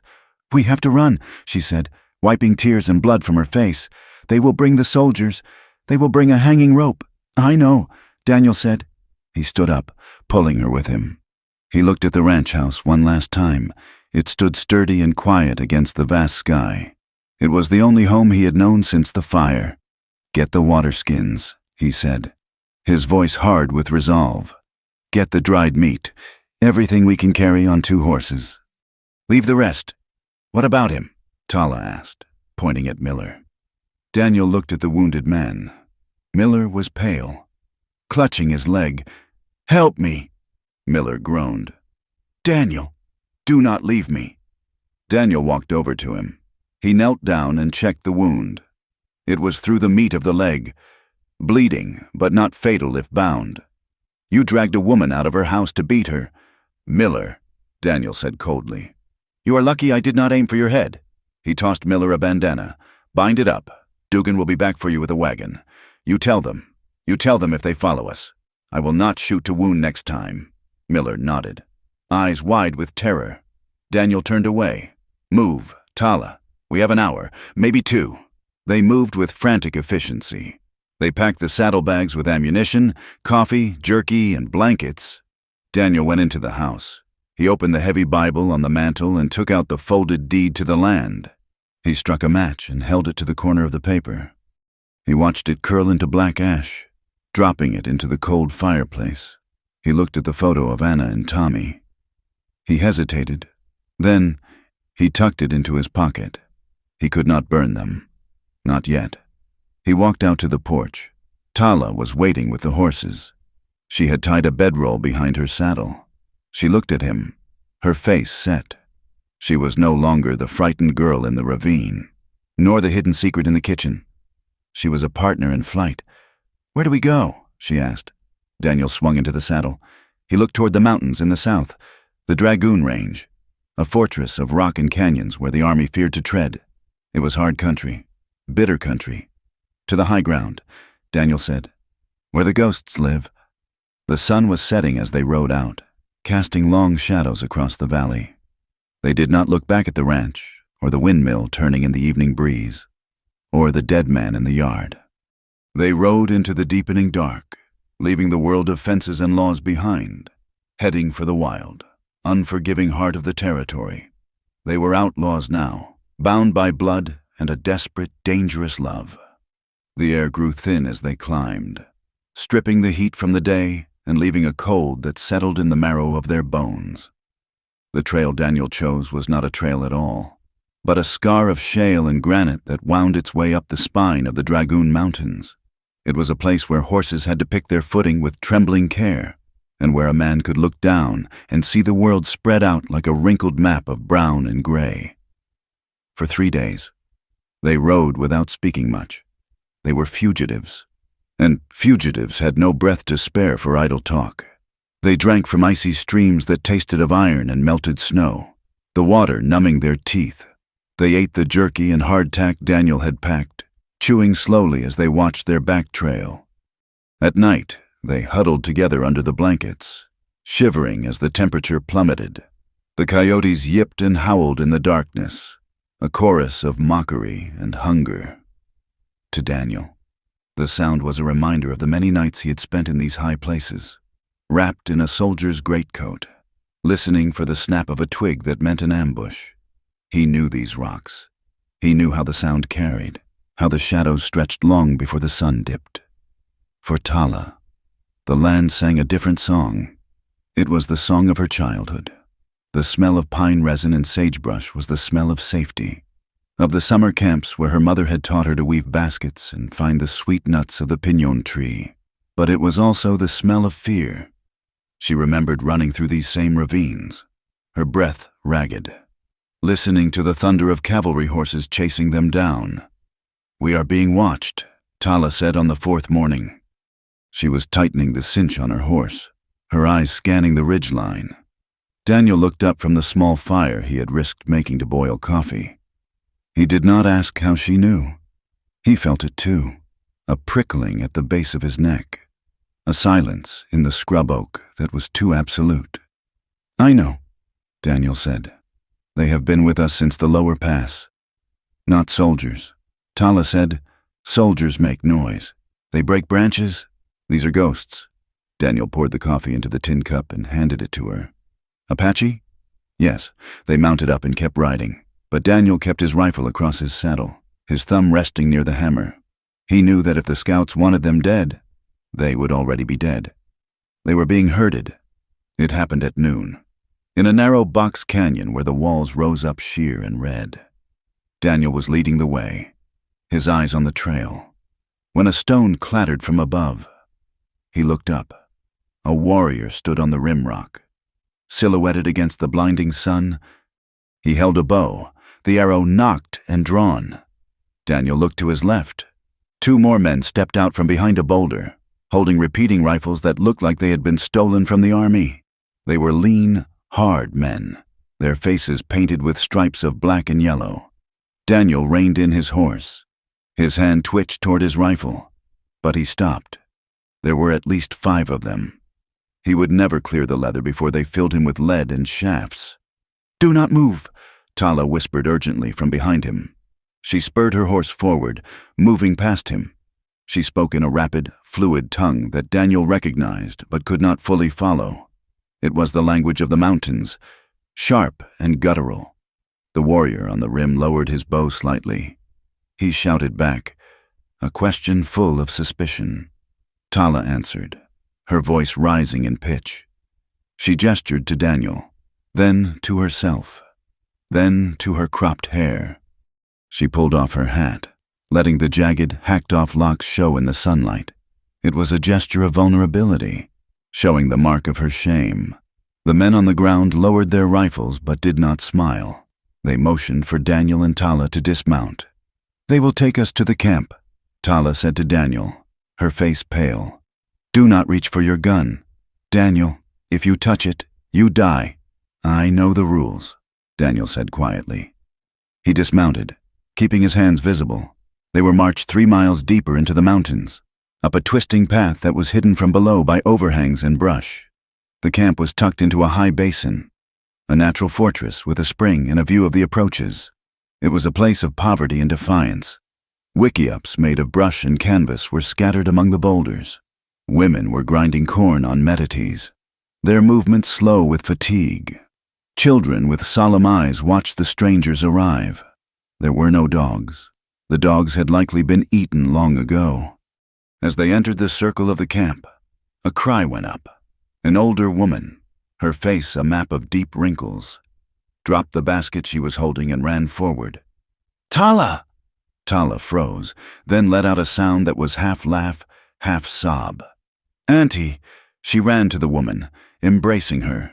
They clung to each other, weeping openly. A young man, barely 20, limped out of a shelter. He had a scar running from his eye to his chin. Tala pulled away from her aunt and stared at him. "Nantan," she whispered. "I thought you were dead at the river."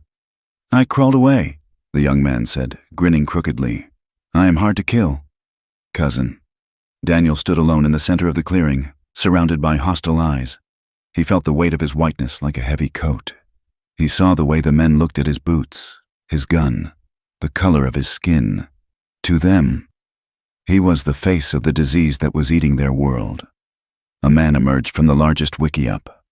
He was tall, with streaks of gray in his long hair, and a face that looked like it had been carved from ironwood.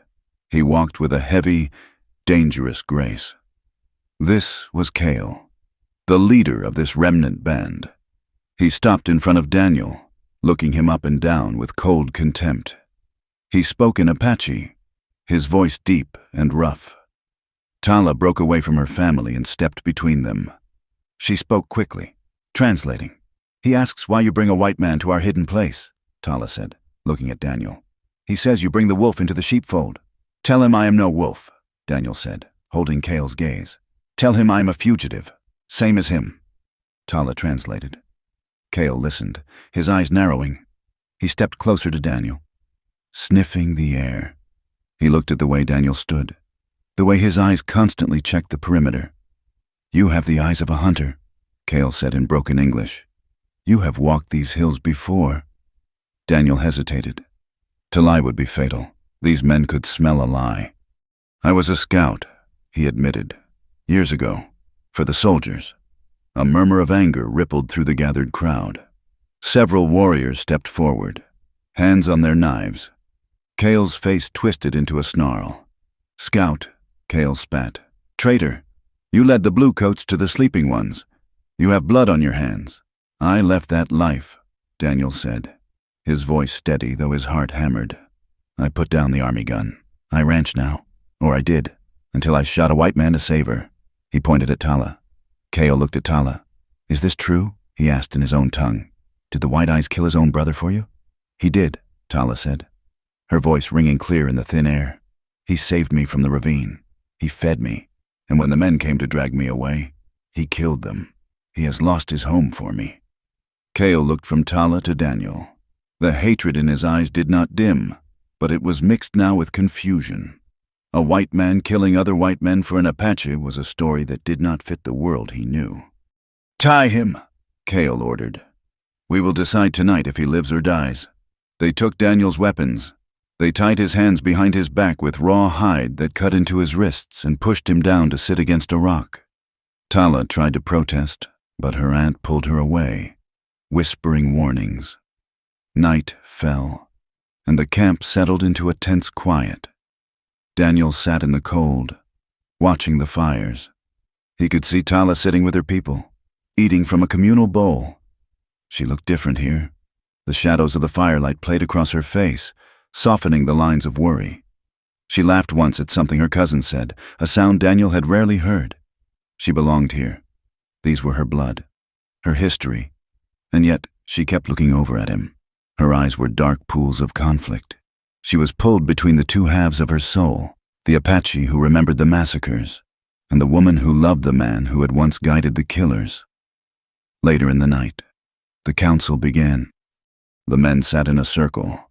Tala stood on the edge, listening. Cale spoke at length, his gestures sharp and angry. He pointed at Daniel often.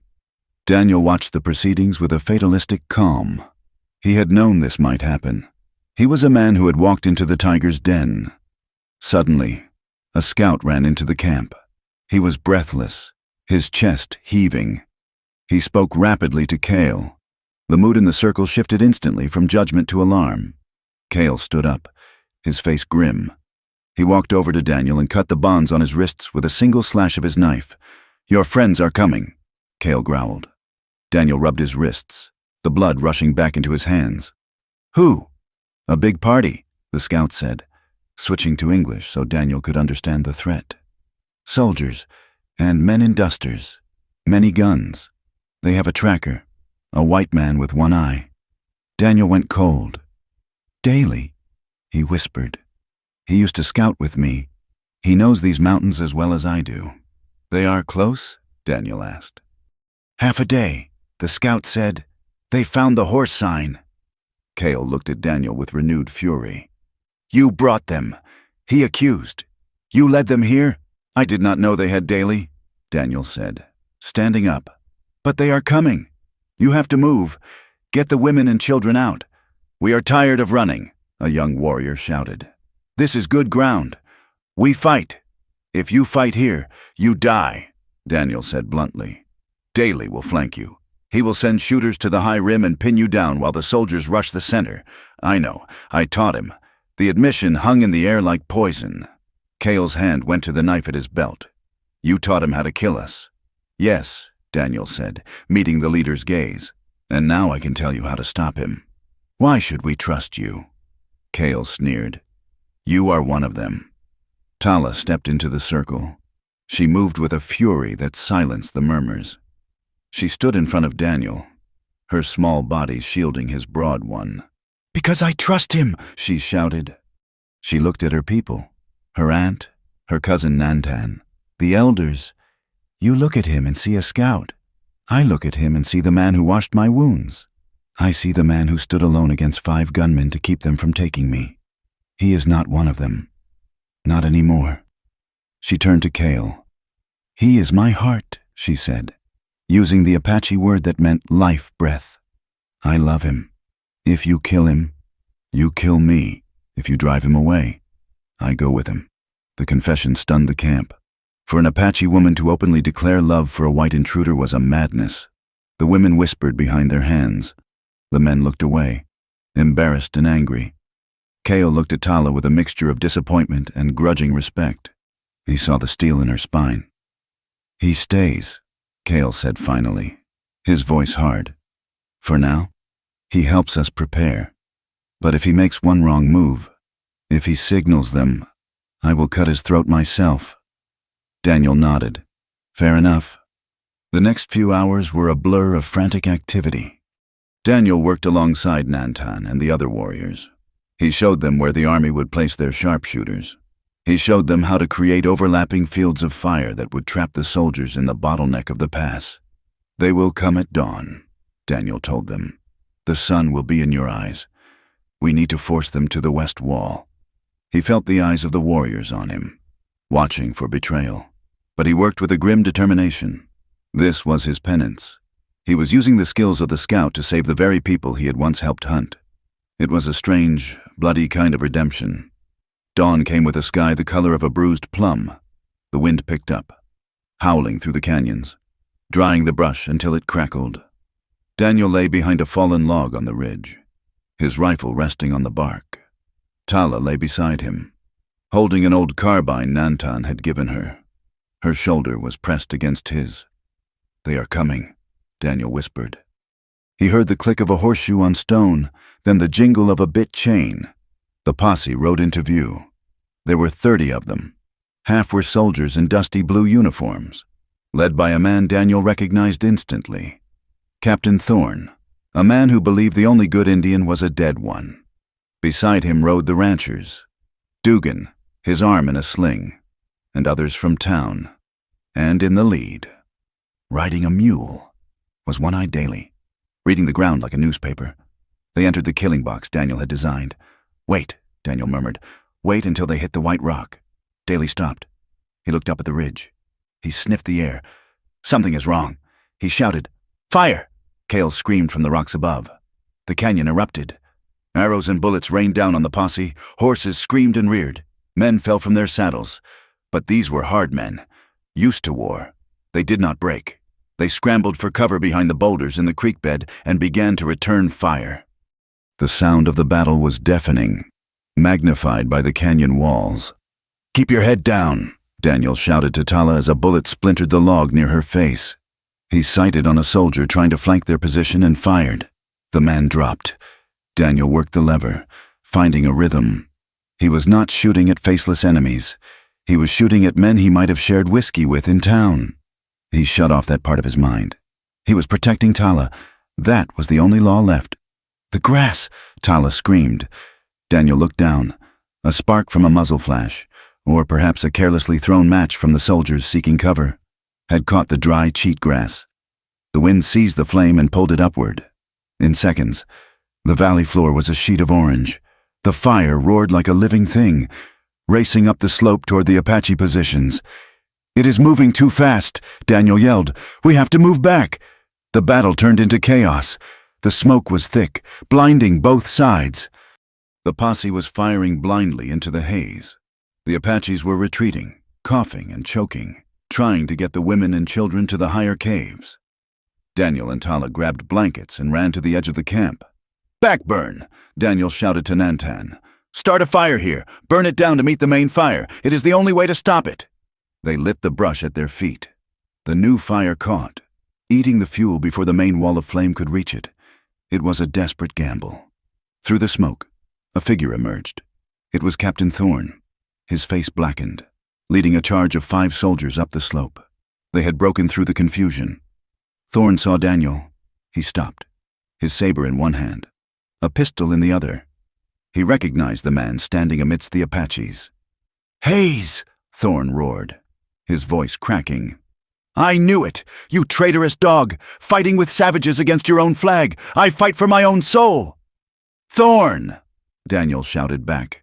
"Go back! The fire will kill us all!" "I will see you hang first." Thorne raised his pistol. Daniel raised his rifle. But before either could fire, a young warrior lunged from the smoke, swinging a war club. It was Nantan. He struck a soldier, knocking him down.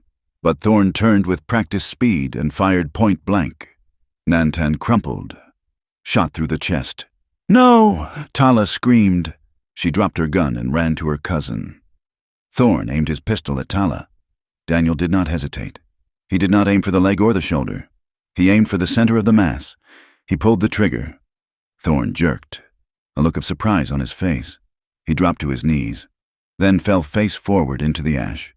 The soldiers, seeing their leader dead and the wall of fire closing in, lost their nerve. "Pull back!" one of them screamed. "Retreat!" They dragged their wounded and ran back down the slope, disappearing into the smoke. Daniel ran to Tala. She was cradling Nantan's head in her lap. The young man's eyes were open, staring at the sky, but the light was gone from them. Blood soaked Tala's shirt.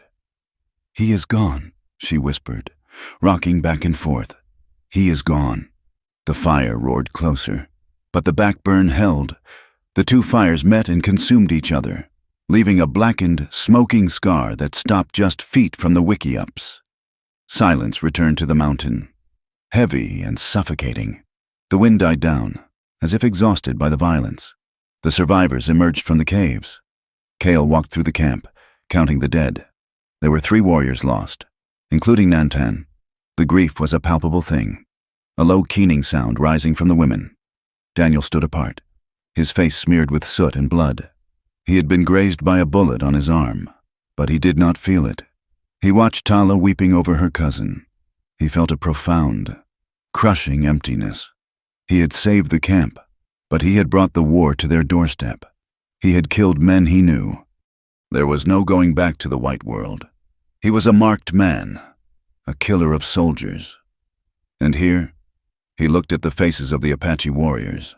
They looked at him not with gratitude, but with a cold, distant acknowledgement. He had fought well. He had killed the enemy, but he was still the stranger. He was still the reason Nantan was dead. Tala stood up. She wiped her hands on her trousers. She walked over to Daniel. She did not hug him. She simply took his hand and held it hard.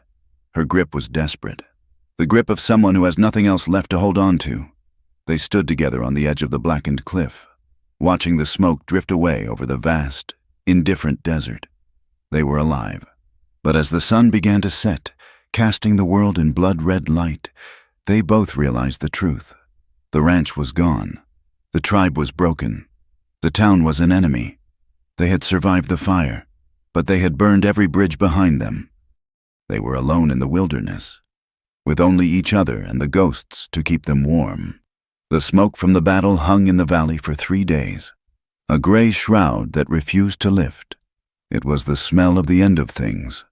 For the Apache band, the skirmish had been a victory of survival, but a defeat of spirit. They had held the ground, but at the cost of blood and anonymity. The soldiers knew where they were now. The Bluecoats would return, not with a single patrol, but with a regiment. Cale, the leader whose face was etched with the history of his people's losing war, made the decision at council the following night. They would not fight again. They were low on ammunition, starving and carrying wounded. They would move south, toward the border, or perhaps surrender to the agency at San Carlos, where the rations were moldy, but the rifles were silent. It was a choice between a slow death in a cage or a fast death in the snow. Tala stood on the edge of the circle, listening.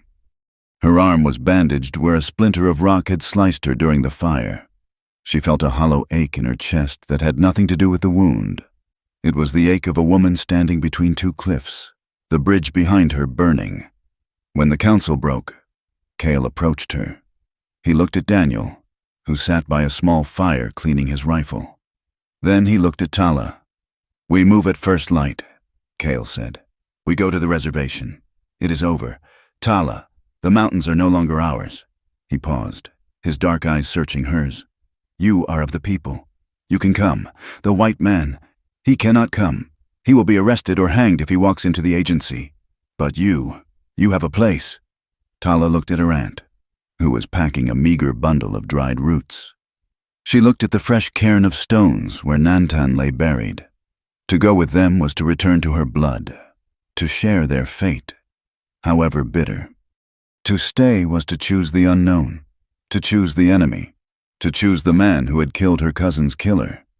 "Think on it," Cale said, and walked away. That night was the longest of Tala's life. She could not sleep. She left Daniel's side and walked out onto the blackened hillside. The smell of ash was sharp in the cold air. She walked until she found a high rock overlooking the dark valley. She sat there, pulling her blanket tight against the wind.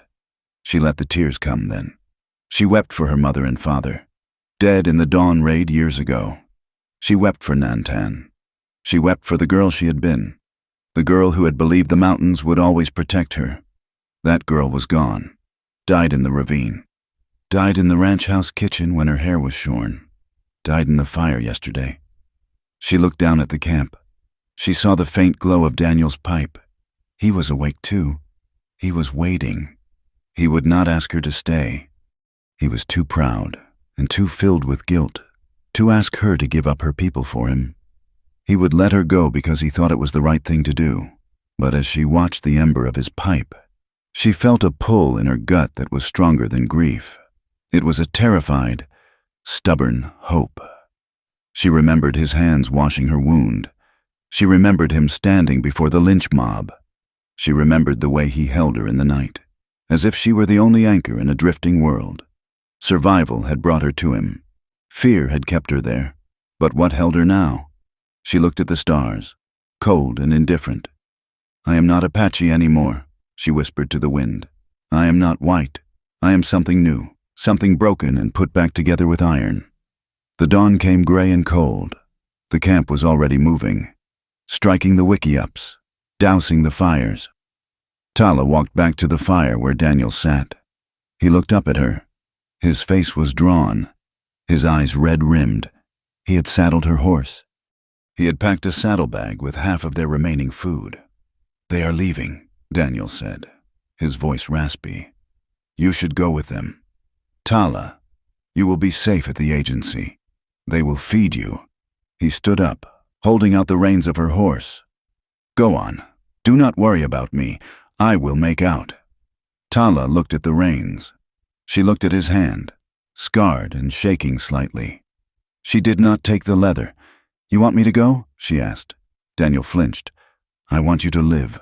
I want you to be with your own kind. I have brought you nothing but fire and bullets." "My own kind," she repeated. She stepped closer to him. "Who is my kind?" "Daniel. The people who will look at my short hair and whisper that I laid with a white man. The soldiers who will treat me like a dog at the agency."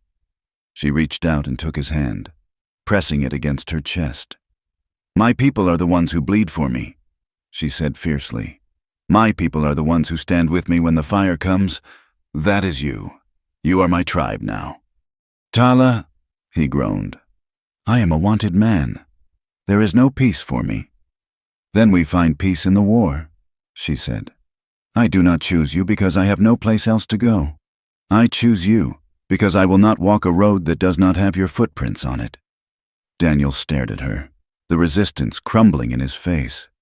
He dropped the reins and pulled her to him, burying his face in her neck. He held her so tight it hurt, a desperate, crushing embrace. "I would have let you go," he whispered. "I know," she said. "That is why I stayed." The departure was somber. The band filed past them, heading south. Some of the warriors stared straight ahead, refusing to acknowledge the white man, but others, men who had fought beside Daniel on the ridge, gave a short nod. Cale stopped his horse. He looked down at Daniel. "You fight like a demon. White eyes." He said, "If the soldiers catch you, do not tell them where we went. I have forgotten I ever saw you," Daniel said. Tala's aunt came forward last. She was weeping silently. She reached into her tunic and pulled out a small object. It was a bracelet of woven leather and turquoise beads, old and worn smooth. "For the child," the old woman whispered, pressing it into Tala's hand. "When it comes," Tala started. She had told no one. She barely knew it herself, just a suspicion in the timing of her blood. She looked at her aunt, eyes wide. "We know," the aunt said, touching Tala's stomach. "Blood is strong.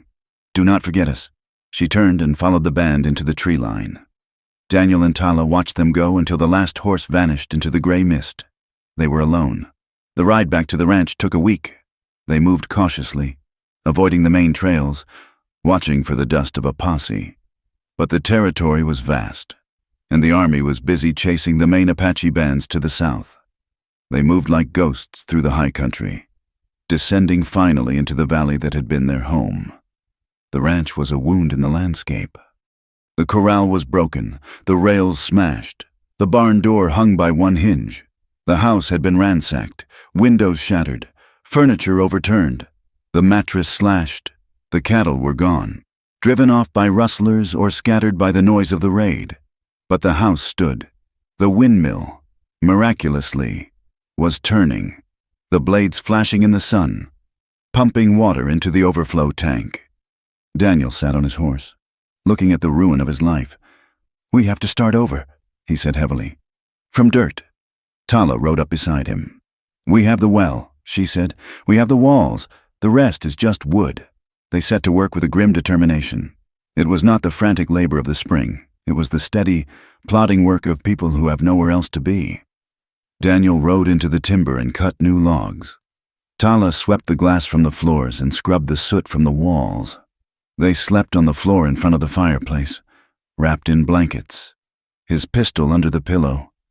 But they slept deep, the exhaustion of the work drowning out the fear. The first rain of the season came 2 weeks later, a torrential downpour that turned the dust to mud and filled the creek. The sound of water running in the stream bed was like music. Green shoots began to push up through the charred earth of the back pasture. "The land forgives," Tala said, watching the grass return. "It burns, but it comes back." "Maybe," Daniel said, watching her. "Maybe it does. They needed supplies. It was a risk, but they could not live on air." Daniel shaved his beard, put on his cleanest shirt, and hitched the wagon. Tala sat beside him. She did not cover her hair this time. It had grown out slightly, a dark halo around her face. She wore the trousers, but she sat with her back straight. They rode into town at noon. The reaction was immediate.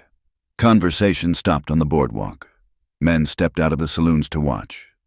They stared at the wagon, at the man who had shot a captain and lived, at the woman who had been the cause of it all. There was hate in their eyes. Yes, Roy Dugan was there, his arm still in a sling, watching from the balcony of the hotel with a look of pure poison. But no one moved to stop them. There was something else in the silence now. Fear. Daniel Hayes was no longer just a rancher. He was a man who had killed 5 men in a canyon. He was a man who had walked through fire. And the woman beside him, the rumors of her fighting with a knife, of her standing against the posse, they had made her into something almost mythical. They pulled up to the general store.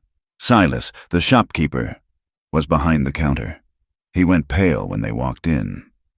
"I need glass," Daniel said, placing a gold coin on the counter, "and flour, and seed corn." Silas looked at the coin, then at Daniel's gun. I heard you were dead. Daniel, heard the army got you." "You heard wrong," Daniel said. Silas swallowed. He gathered the supplies. When he tallied the bill, he hesitated. There is talk. Daniel, the new marshal. He says what happened in the mountains stays in the mountains. Says the army does not want to admit a rancher beat them. They are calling it an Apache ambush. You are clear, mostly. But folks do not forget. I do not ask them to forget, Daniel said. I just ask them to sell me corn. Tala stood by the door. A woman walked in, a rancher's wife in a calico dress. She saw Tala and stopped, clutching her basket. She looked at Tala's trousers, her dark skin, her short hair. Tala met her gaze. She did not look down. The woman hesitated, then gave a stiff, almost imperceptible nod, and walked past her to the counter. It was not acceptance. It was not friendship. But it was an acknowledgement of existence. As they loaded the wagon, a group of children gathered to watch. One small boy pointed at Tala. "Is that the Indian?" he whispered. "Hush," his mother said, pulling him away. "That is the Hayes woman. You leave her be." The Hayes woman. It was a title, a claim. As the months turned, the ranch began to breathe again. They planted a garden near the creek, corn, squash, and chilies. They rounded up the few steers that had wandered back from the hills. The isolation remained, but it changed texture. They were outcasts, but the ranch became a beacon for others who did not fit. It started with Rafael, a Mexican vaquero who had been fired from the bar T for having a lame leg. He came asking for water. Daniel hired him on the spot. Rafael did not care about the rumors. He cared that Daniel paid in silver and treated him like a man. Then came a black cowboy named Moses, drifting west from Texas. Looking for a place where the law wasn't quite so white, he stayed to break horses. The ranch grew into a patchwork family. They ate at the same table, the White Scout, the Apache woman, the Mexican, the black man. They spoke a pidgin language of English, Spanish, and Apache. They worked hard, and they watched the horizon for each other. Intimacy between Daniel and Tala deepened into something profound. The frantic, desperate passion of their flight softened into a steady, glowing coal. In the evenings, they would sit on the porch. The wind would blow down from the mountains, carrying the scent of pine.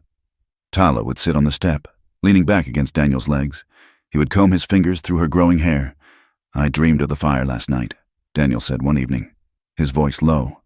Tala turned her cheek to rest on his knee. "The house? No, the canyon. Nantan?" He sighed, a sound of old pain. "I see his face. I see Thorne's face." Tala took his hand and kissed the knuckles, scar by scar. "The ghosts will walk," she said. "We do not chase them away. We just do not let them sit at the table. You are wiser than me," Daniel murmured. "I have had more practice with ghosts," she replied. Later, in the dark of their room, the love they made was a reclaiming. It was a way of saying, "I am here. You are here. We are real." There was no shame in it anymore. They had paid for this bed with blood. It belonged to them. The winter brought heavy snows, shutting them in. It was during a blizzard in January that the child came.